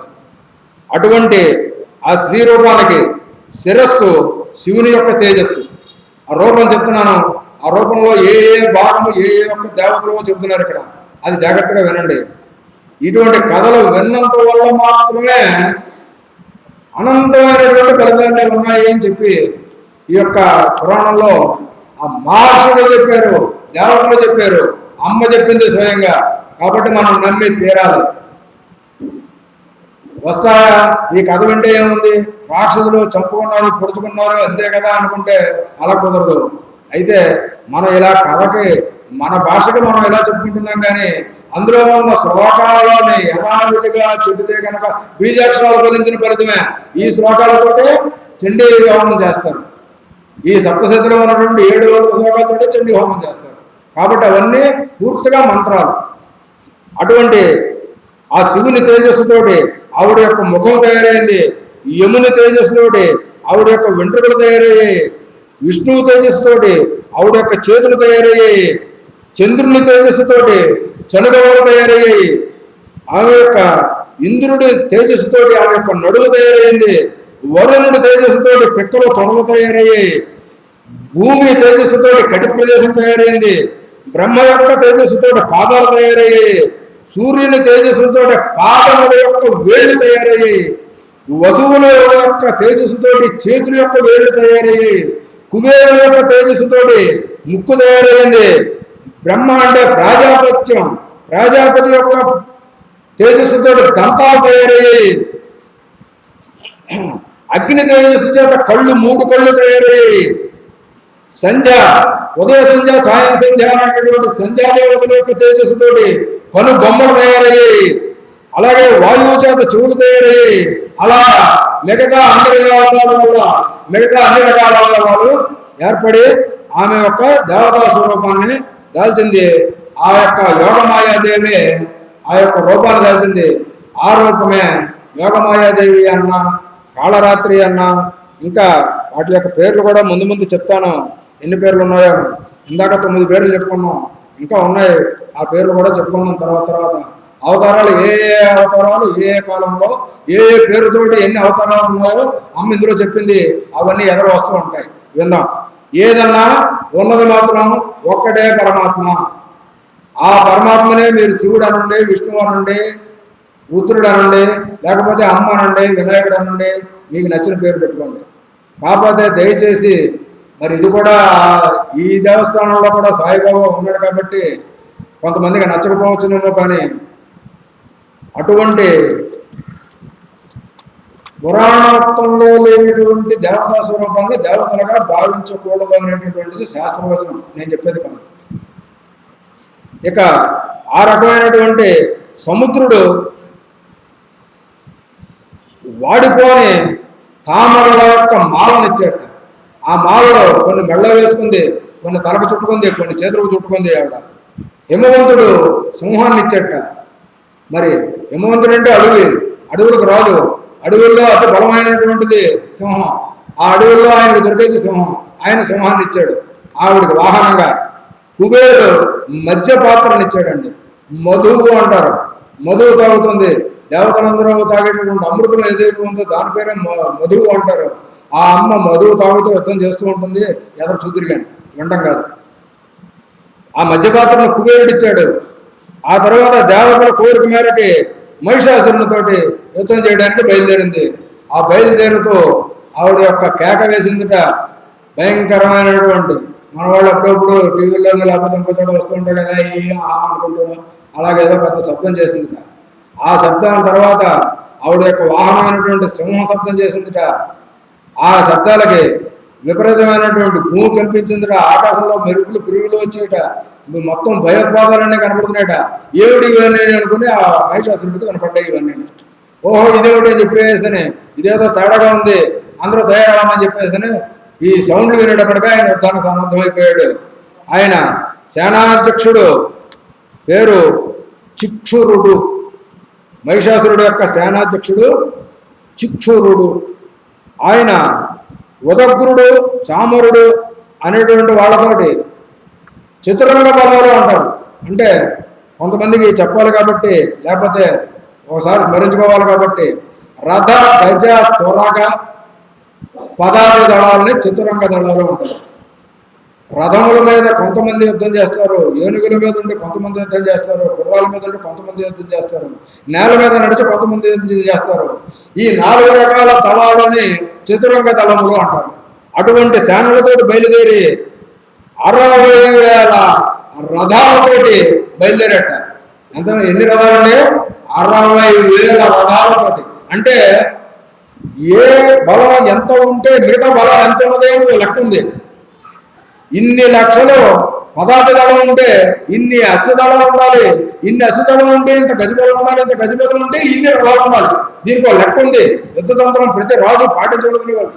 కాబట్టి 60,000 రథాలు ఉన్నాయి అంటే ఇంక మిగతా వాళ్ళు ఆ లెక్క ప్రకారంగా లెక్కేసుకోవాలి. అది ఇప్పుడు చెప్పాలంటే నాకు టైం సరిపోదు. అటువంటి రథాలని పట్టుకుని ఇంకా మహాహనువ, హనుమ కాదండి మహాహనువ అనేటువంటి ఆయన కోటి సంఖ్యతోటి సైన్యాన్ని తీసుకొచ్చట. అసులోముడు అనేటువంటి ఆయన 70 లక్షల మంది సైన్యాన్ని తీసుకొచ్చట. భాస్కరుడు అనేటువంటి ఆయన 60 లక్షల సైన్యాన్ని తీసుకొచ్చట. ఉగ్రదర్శనుడు అనేటువంటి ఆయన 1,000 రథాలు తీసుకొచ్చట. బిడాలుడు అనేటువంటి వాడు 5,10,000 మందిని తీసుకొచ్చట. పరివారితుడు అనేటువంటి వాడు 10,000 రథాలను తీసుకొచ్చట. వీళ్ళందరూ కలిపి ఈ బలాలన్నీ కలిపి మహిషాసురుడు బలాలుగా అమ్మవారి మీదకి యుద్ధానికి బయలుదేరి వచ్చారు. అమ్మవారు ఒక్కటే ఉంది. ఆవిడ అప్పుడే పుట్టింది, వీళ్ళందరూ అప్పుడే పుట్టించారు. అమ్మవారి వల్ల తప్ప వాడు మరణం జరగదని అమ్మవారిని మాత్రమే పంపించారు. వీళ్ళందరూ వీళ్ళ శక్తులను ఆవిడలే చేశారు కాబట్టి వాళ్ళందరి శక్తి ఈవిడలో ఉంది. అదే అమ్మ చేసింది. వాళ్ళందరూ వచ్చారు, ఈవిడ ఒక్కతే ఉంది. చూసింది. ధర్మస్వరూపం కలిగిన సింహం ఒకటే ఉంది ఆవిడ దగ్గర. ఈవిడ మాత్రం అంబికాదేవి ఒక్క నిట్టూర్పు విడిచిందిట. ఎందుకు నిట్టూర్పు అంటే నీరసంగా ఒకసారి మూలిగిందనమాట. ఆ నిట్టూర్పులోంచి కొన్ని 100,000 యోధులు పుట్టుకుని వచ్చారట. అంటే అంత నిట్టూర్పుగా అంతమంది పుడితే ఆవిడ హంకారం చేస్తే ఎంతమంది పుట్టుకుని వస్తారు? ఆవిడ నిట్టూర్పులోంచి వచ్చినటువంటి వాళ్ళే విపరీతమైన సైన్యం అయిపోయింది. వాడు వచ్చాడు, యుద్ధం మొదలైంది. చంపిన వాళ్ళు చంపుతూ ఉన్నారు.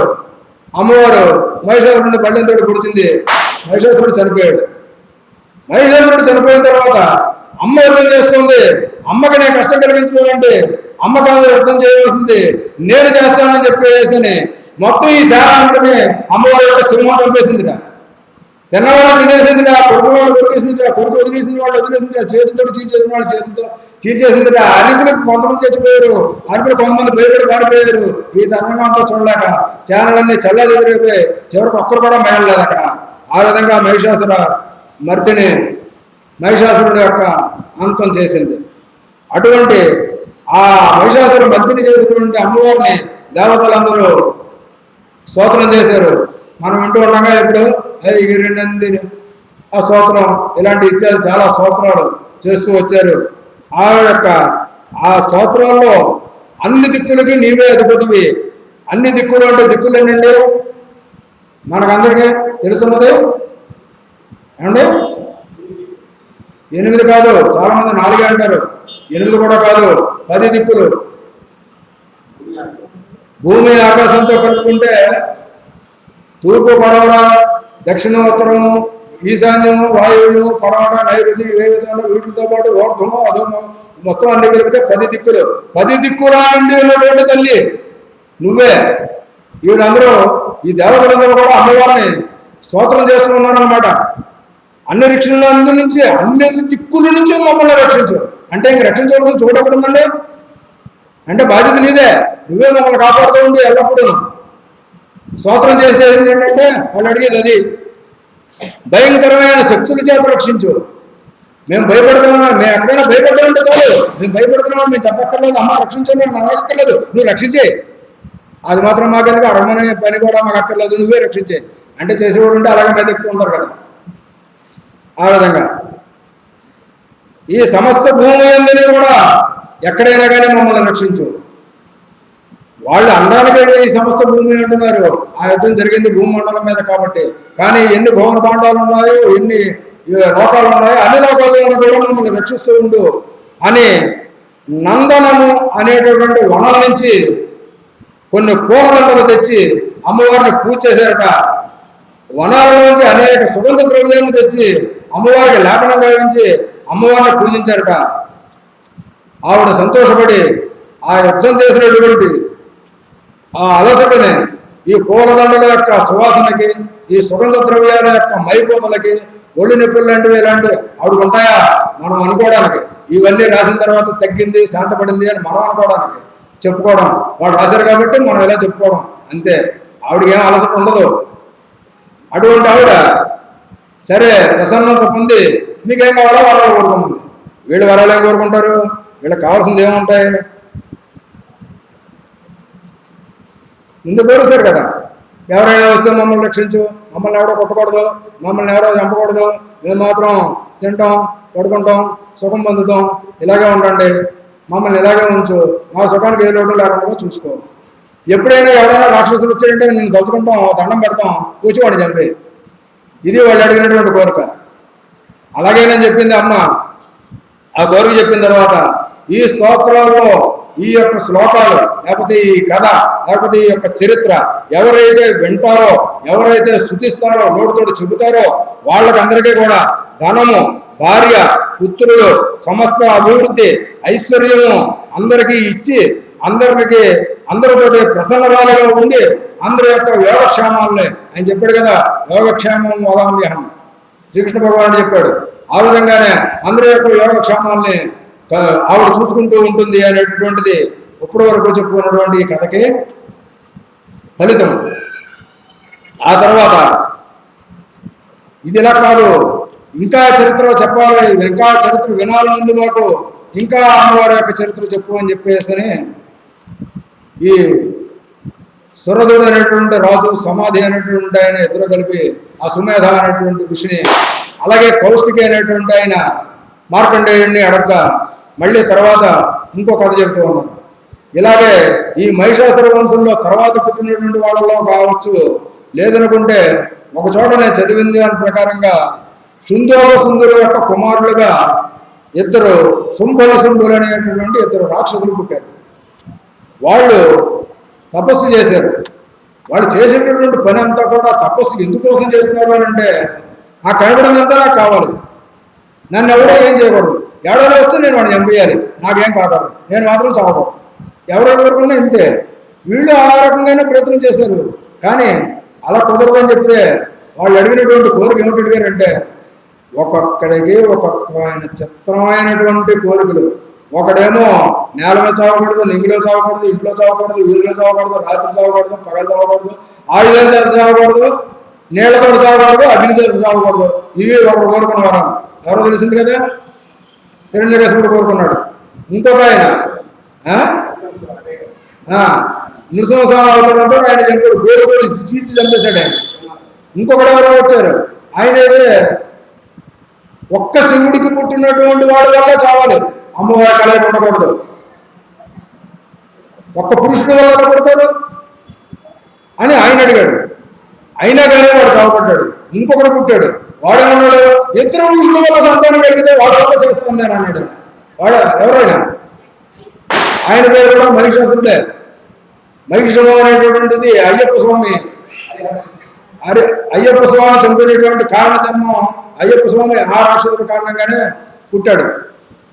ఇద్దరు పురుషులకు పుట్టినటువంటి పిల్లవాళ్ళు ఎదిగిపోతారు. అంటే అటువంటి సంభవం కాదు కాబట్టి మేము ఎదిగిపోతాం కదా. అది వీడియో ఆలోచన ఇంకా చిత్రంగా ఉంది. కౌమారి అంటే చిన్న వయసులో ఉండి, పెళ్లి కానటువంటి వయసులో ఉండి స్త్రీ రూపంతో వాడే వాళ్ళే నాకు మరణం కావాలని కోరుకున్నారు శంభునిశంభులు. వీళ్ళ తెలివితేటలు చూడండి. బావ అంటే చిన్నపిల్ల, పెళ్లి కానటువంటి వయసులో ఉన్న ఆడపిల్ల, ఆవిడ చేతిలో తప్పు కాదు. అంటే ఆవిడ చేతిలో చిన్నపిల్లని ఎలాగైనా మనం చెప్పచ్చు. అదేంత పని చిటికి వేసుకున్నారు అనమాట. వాళ్ళ వల్ల అవి వాళ్ళు ఆలోచించి వాళ్ళు కోరుకున్న కోరిక అది. ఆ కోరిక ప్రకారం వాళ్ళకి సరే ఇచ్చారు పొమ్మన్నారు. ఆ కోరిక ప్రకారంగా వీళ్ళు విజృంభించారు. ఇంక చేసేది ఏముంది, యాత్రలు చేశారు, మొత్తం 3 లోకాలు ఆక్రమించేశారు, దేవతలందరినీ పంపించేశారు. శుభ్రంగా ఎంజాయ్ చేస్తూ వాళ్ళ కాలక్షేపణ చేస్తూ ఇంకా తర్వాత చేసేది ఏమిటి, భూలోకంలో చేసే యజ్ఞయాగాదుల యొక్క అవసరాన్ని వాళ్ళే తీసుకున్నారు. దేవతలకు ఇవ్వడం లేదు, వీళ్ళు సృష్టించిపోతున్నారు, వీళ్ళు బలిసిపోతున్నారు. ఇంకెలా లాభం లేదు, ఎంతకాలం ఎలా భరిస్తామని చెప్పేసి మళ్ళీ మామూలే కదా. బ్రహ్మగారి దగ్గరికి వెళ్ళారు, బ్రహ్మగారు విష్ణు దగ్గరికి తీసుకెళ్లారు, విష్ణు ఏమో శివుడి దగ్గర తీసుకుని వెళ్ళారు. అందరూ కలిపి భూమి వెళ్ళారు, మళ్ళీ సమాధానం పెట్టుకున్నారు, అందరూ కలిపి మాట్లాడుకున్నారు. అబ్బాయి ఇలా లాభం లేదు, ఇంత బాధపడటం ఎందుకు, ఇదివరకు మాట ఇచ్చింది మనకమ్మ, మనం ఏం భయపడక్కర్లేదు, మనందరం కలిపి అమ్మను ఒకసారి ధ్యానం చేద్దాం, వచ్చేస్తుంది చంపేస్తుంది, మనకెందుకు ఇంత బాధపడక్కర్లేదు మనం అన్నారు. అలాగే అయితే అలాగే అన్నారు. అందరూ కలిపి అమ్మను ప్రార్థించారు. ఆ ప్రార్థన చాలా పవిత్రమైనటువంటిది. ఆ స్తోత్రాన్ని చాలా వరకు వీలైనంత వరకు చెప్పుకుందాం. ఆ స్తోత్రంలో ఉన్నటువంటి అర్థాలు మన కోసమే అని మనం గ్రహించాలి. ఎందుకంటే మనలోనే అన్ని శక్తులు ఉన్నాయి. ఎన్ని శక్తులు మీరు లెక్క పెట్టుకోండి. నేను చెప్తాను లెక్క, కానీ మీరు లెక్క పెట్టుకోగలిగితే లెక్క పెట్టుకోండి. ఎవరైనా లెక్క పెట్టగలమో చూద్దాం. దుర్గాయే దుర్గ పారాయే సారాయే సర్వకారిణి ఖ్యాత్యై తదేవ కృష్ణాయే ధూమ్రేద సతతం నమః. ఆవిడికి సాధ్యం కాని ఆవిడ అందుకోవడానికి సాధ్యపడేది కోదట, అలాగానే అందుకోలేనంత అసాధ్యమైంది కోదట. అటువంటి లక్షణాలకు అందుకోవడానికి సాధ్యం కాని లక్షణాలు కలిగి ఉందిట.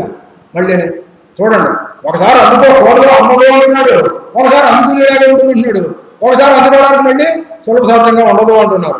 అటువంటి అతీతమైనటువంటి శక్తితో ఉంటుందిట. అంటే ఎవరికి అందుతుంది, ఎవరికి అందదు. కొంతకాలం పట్టుకుని కొంతకాలం పట్టుకునే వాళ్ళకే అందదు, అసలు పట్టుకునే వాళ్ళకే అందదు. ఎప్పుడూ పట్టుకుని ఎప్పుడో ఆవిడ మీద మనసు నుంచి ఎప్పుడో ఆవిడని ధ్యానించుకుంటూ ఉన్న వాళ్ళకి మాత్రం ఎప్పుడూ అందుతూనే ఉంటుంది. దాని అర్థం అది. ఆ రకంగా ఉంటుంది ఆవిడ. లక్షణం అతీతంగా ఉంటుందిట. దుఃఖముల నుండి దాటించదట, దుఃఖముల నుండి దాటించది. దుర్గమా దుర్గాంత్రే సుఖప్రద. దుర్గమా దుర్గాంత్రే సుఖప్రద లలితాసనామాలో వస్తుంది. ఆవిడ దుర్గమైనటువంటి దుర్గాలన్నింటినీ కూడా, అంటే కష్టాలన్నింటినీ కూడా పోగొట్టి, సులువుగా పోగొట్టి మనకు సుఖప్రదాలన్నింటినీ ఇచ్చేటటువంటిది ఆవిడ దుర్గ. అందుకని దుఃఖములను దాటించినది. అలాగే పారమార్థ ప్రాపంచిక విషయాలన్నింటి నుంచి కూడా వాటిలన్నింటినీ సారభూతం ఏదైతే ఉందో అది ఆవిడ. అంటే ప్రాపంచిక విషయాలంటే మనకు కావలసినటువంటి సుఖసౌఖ్యాలు.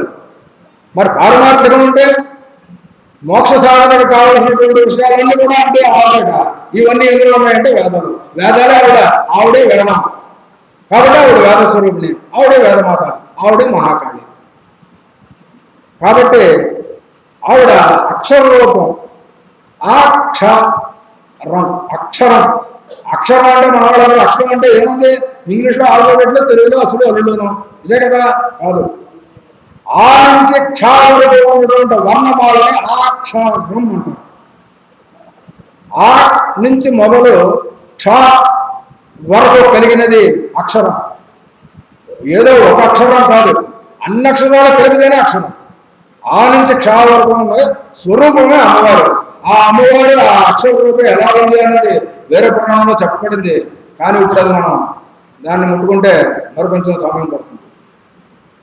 ప్రతి ఒక్క అక్షరానికి అమ్మవారి యొక్క ప్రతి అవయవం ఏ ఏ అవయవంలో ఏ ఏ అక్షరం ఉందో మన తెలుగులో ఉన్నటువంటి లిపి ప్రకారంగా 56 56 అక్షరాలకి 56 అవయవాల్లోనూ స్థానం ఉంది.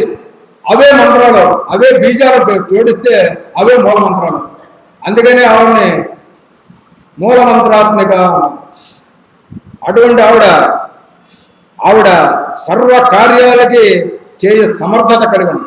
ఈ పని నేను చెయ్యలేను అనేటువంటిది ఆవిడ వల్ల ఉండదుట. అన్ని పనులు కూడా ఆవిడ చేయగలిగిందిట. ఇది నేను చేయగలను. ఇప్పుడు బ్రహ్మ విష్ణు మహేశ్వరులైనా కానీ అమ్మ రావాలి, అమ్మే చేయాలి అనేటువంటిది ఈ వీళ్ళ గురించి వీళ్ళు కోరుకున్నటువంటి వరాల ప్రభావం రీత్యా వాళ్ళ యొక్క శక్తుల ద్వారా అమ్మను పుట్టించి ఆ అమ్మ ద్వారాగా అమ్మను ప్రభావితం చేసి అమ్మ ద్వారాగా వాళ్ళని చెప్పారు. అలాగే లలితానామస్థానంలో ప్రారంభమైన లలితాదేవి చరిత్రకు మూల కారణమైనటువంటి అందులో ఉన్నటువంటి వాళ్ళు ఉన్నారు.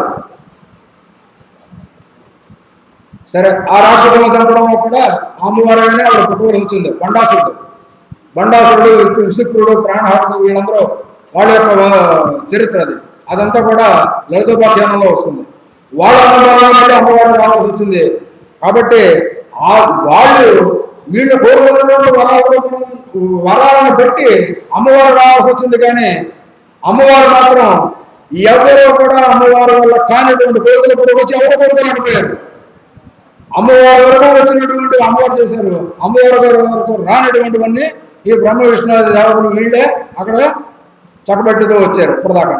కాబట్టి ఈవిడ సర్వ కార్యాలు చేయటువంటి సమర్థత కలిగి ఉన్నటువంటి అమ్మ. ఖ్యాతి కలిగింది. ఖ్యాతి అని అంటే పేరు, మంచి పేరు కలిగింది. బాగా మన వాళ్ళందరూ ఇప్పుడు ఇటీవల కాలంలో పెట్టి ఏం చెప్తున్నారో పాపులర్. అలాగా మంచి పేరు ప్రఖ్యాతులు కలిగినటువంటిది ఆ అమ్మ. ఆమెని ధూమాదేవి అని పిలుస్తారు. ఆ పేరుకి ఆవిడికే దుర్గా అని సకల సర్వకాల వ్యవస్థలకి అటువంటి తల్లికి నమస్కారం చేసుకుంటున్నాము అని మొట్టమొదటగా కొన్ని శ్లోకాల తర్వాత ఈ అర్థాలు వచ్చేటట్టుగా దేవతలందరూ కూడా ఆ అమ్మవారిని ధ్యానం చేశారు. ఇంకెక్కడి నుంచి మనం చాలా జాగ్రత్తగా మనలోనే ఆ అమ్మవారు అన్ని రూపాల్లోనూ ఉంది అని మీకు అనిపించే విధంగా ఈ స్తోత్రం సాగుతుంది. అది జాగ్రత్తగా వెళ్ళండి. అతి సౌమ్యాతి రౌద్రాయి, చిత్రం చూడండి. అతి సౌమ్య అతి రౌద్రాయి అంటే అతి వినయంగానూ ఉంటుంది, అతి కోపంగానూ ఉంటుంది కదా. అంటే ఏ సమయానికి ఎలా ఉండాలో అలా ఉంటుంది అని. అతి సౌమ్యాయేది రౌద్రాయి నతాస్తస్యై నమో నమః. అటువంటి రూపంతో ఉన్నటువంటి ఆవిడికి నమస్కారము. అంతే కదా.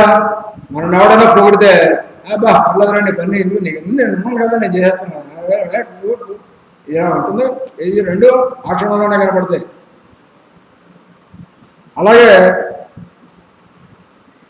నమ జగత్ ప్రతిష్టాయై దేవ్యై కృత్యై నమో నమః.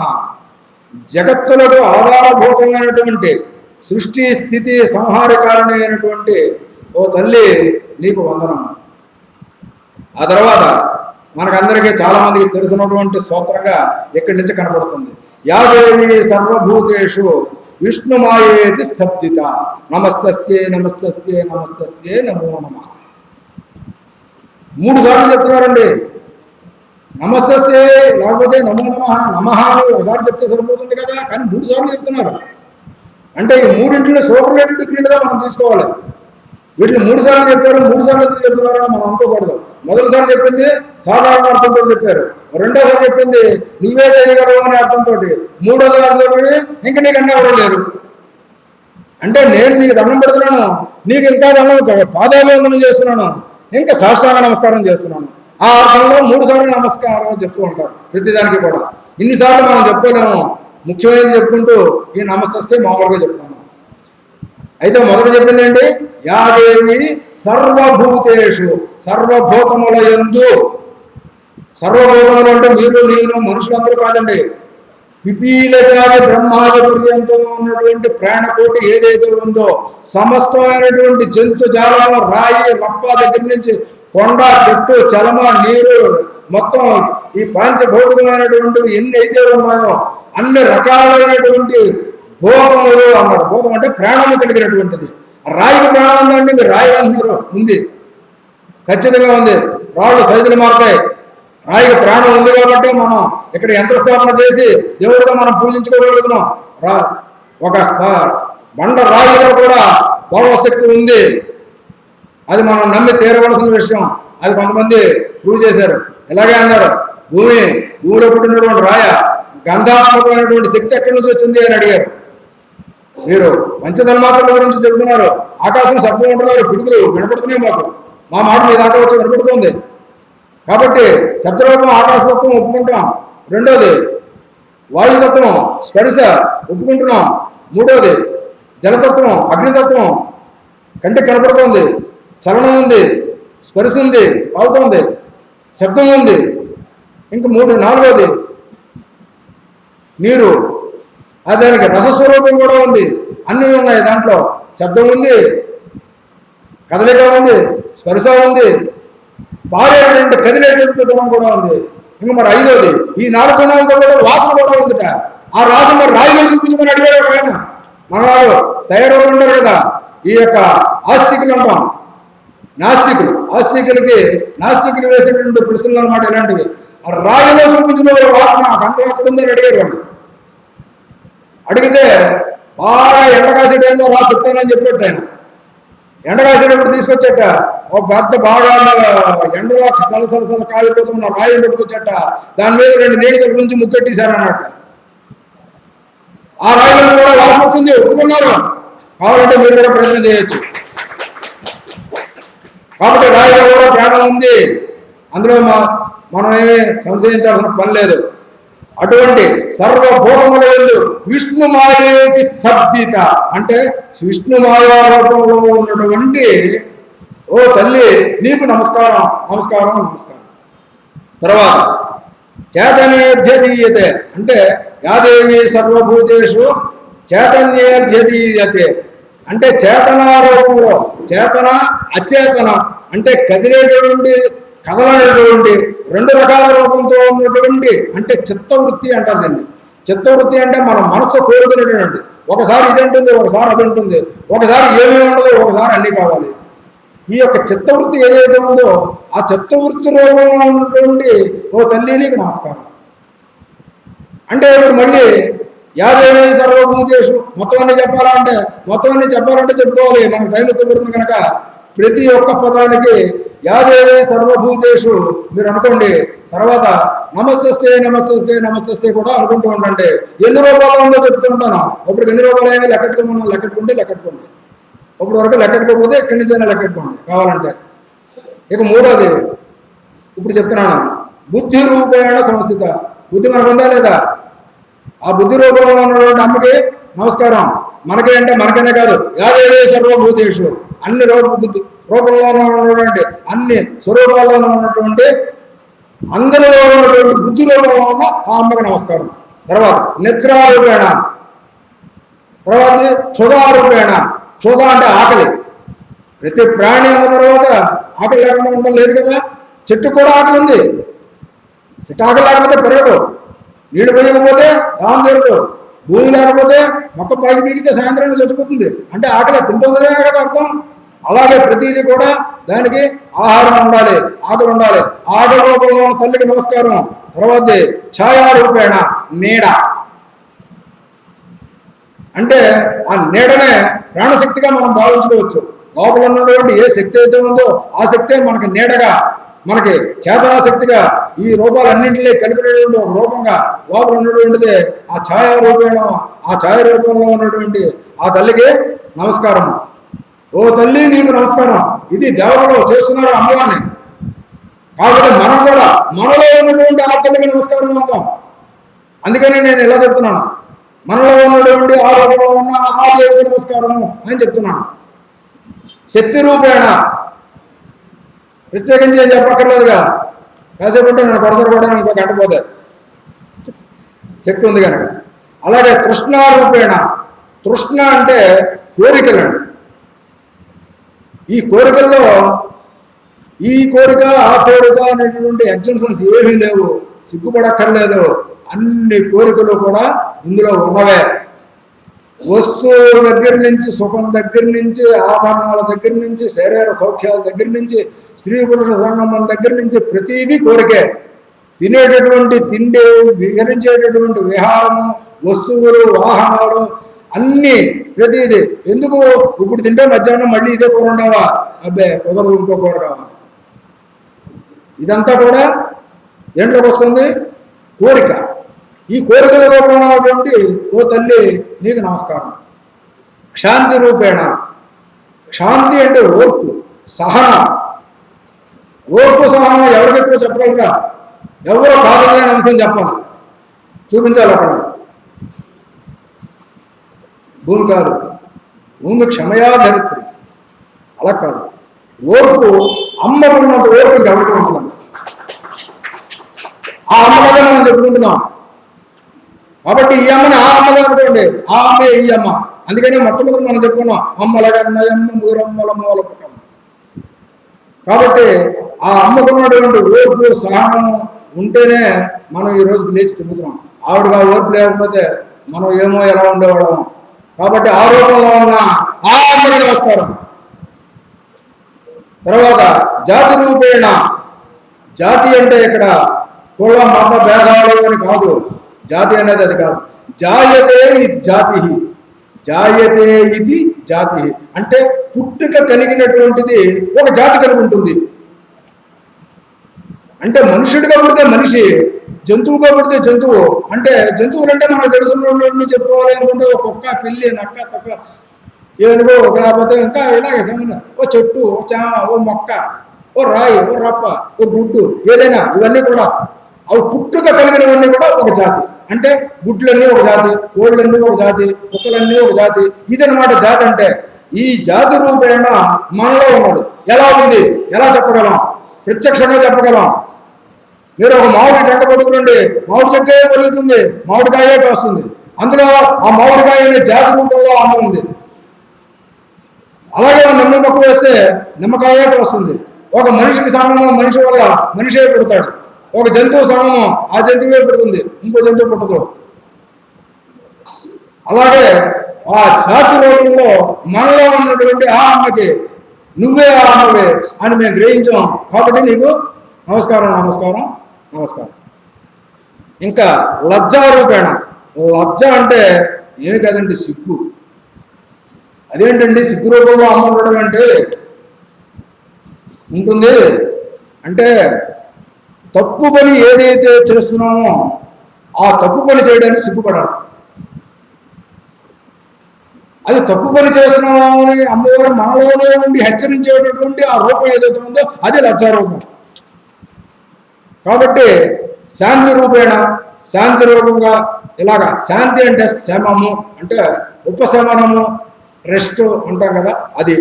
ఆ విషయాల నుండి ఉపశమనం పొందడం, క్రోధం నుండి శమనం పొందడం.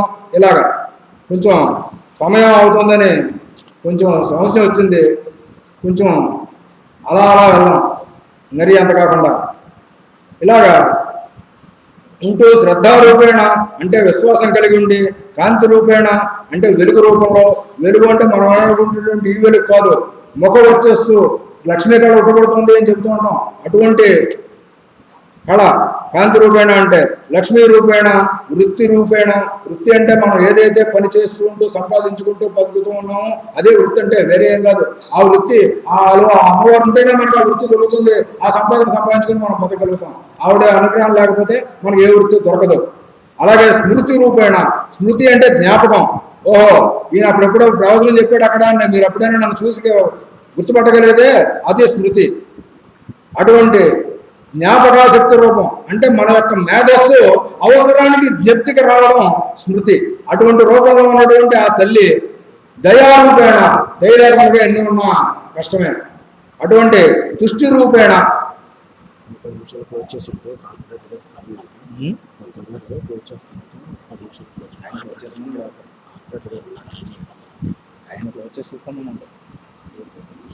సరే 10 నిమిషాలు.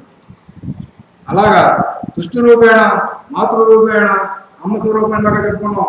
అలాగే భ్రాంతి అంటే ఇది ఇదేనా, అది అదేనా, అవునా కాదా, ఇలా భ్రాంతి చెందుతూ అయిందాన్ని కాదని, కాందాన్ని అయిందని, ఒక తాడును పట్టుకుని పాము అనుకుని, పామును పట్టుకుని తాడు అనుకుని ఎలాగైతే భ్రాంతి చెందుతూ ఉంటామో ఆ భ్రాంతి రూపేణ ఉన్నటువంటిదంతా కూడా ఈవిడ రూపమే.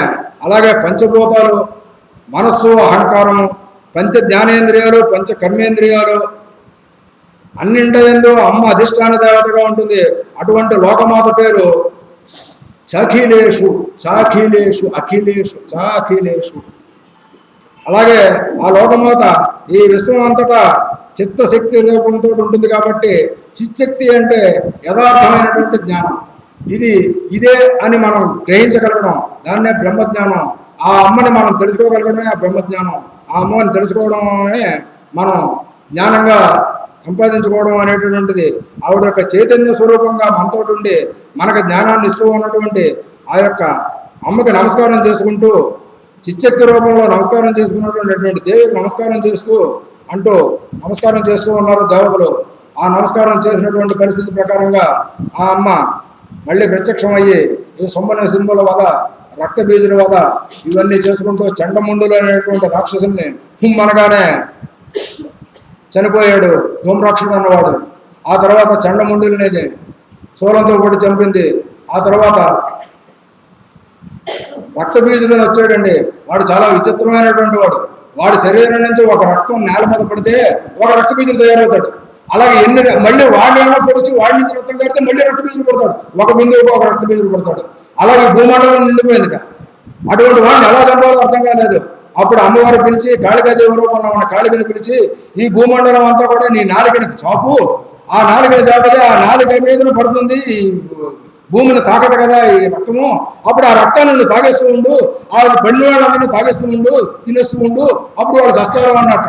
ఆవిడ అలాగే చేయడం మొదలెట్టింది. కానీ ఈ పెదాల నుంచి ఉన్నటువంటి రక్తం నుంచి కూడా రక్త బీజులు పుట్టేస్తున్నారు ప్రాణం నుంచి కూడా. అంత భయంకరమైన రాక్షసులు రక్త బీజులు అంటే. అటువంటి వాడిని ఆవిడ మింగేస్తూ కాలం సర్వభక్షక అంటే కాలం సర్వాన్ని భక్షణం చేస్తూనే ఉంటుంది. అటువంటి సర్వభక్షణ రూపమైనటువంటి ఆ కాళికా స్వరూపం ఆ విధంగా ఆ యొక్క రక్త బీజుల్ని అంతం చేసి ఆవిడ మొత్తం ఎంతమంది రక్త బీజులు ఉన్నారో అంతమందిని కూడా రక్తం కింద పడకుండా రక్తం తాగడంతో పాటుగా ఆవిడ యొక్క అస్త్ర శస్త్రాలు, ఏనుగులు, గుర్రాలు మొత్తం అన్నింటినీ కూడా కలిపి మొత్తం అన్నింటినీ మింగేస్తూ ఆ రక్త బీజుని సంహరించింది. ఆ తర్వాత సొమ్మని కూడా అమ్మవారు సంహరించారు. కాబట్టి ఆ తర్వాత దేవతలందరూ మళ్ళీ అమ్మవారిని ప్రార్థించారు. ఆ ప్రార్థనకు అమ్మవారు కరుణ చూపారు. కాబట్టి ఆవిడ వరదానం ఇచ్చింది, నేను ఎప్పుడైనా మీరు పిలిస్తే వస్తాను, ఫలానా కాలంలో ఫలానా విధంగా పెడతాను అని చెప్పుకుంటూ వచ్చారు. మనకు సమయం లేదు కనుక అవన్నీ చెప్పాలంటే మరి ఇంకా కొంచెం టైం తీసుకుంటుంది కనుక ఇక్కడతోటి మనం ఈ కథను ముగించుకొని మరి ఎప్పుడైనా అవకాశంతో కావాలంటే ఇక్కడి నుంచి ముందుకు వెళ్దాం. ఈ రకంగా ఆ అమ్మవారు రకరకాలైనటువంటి కాలాల్లో రకరకాలైనటువంటి అవతారాలను స్వీకరిస్తూ చాలా రాక్షస సంహారం చేస్తూ ఉన్నారు. ఆ రాక్షస సంహారం చేస్తూ ఉన్నటువంటి ఆవిడ వీళ్ళకి కనబడుతూ ఎప్పటికప్పుడు దేవతల్ని అందరినీ కాపాడుతూ ఉంది అని ఈ సురధులకి సుమేధ చెబుతూ వచ్చాడు.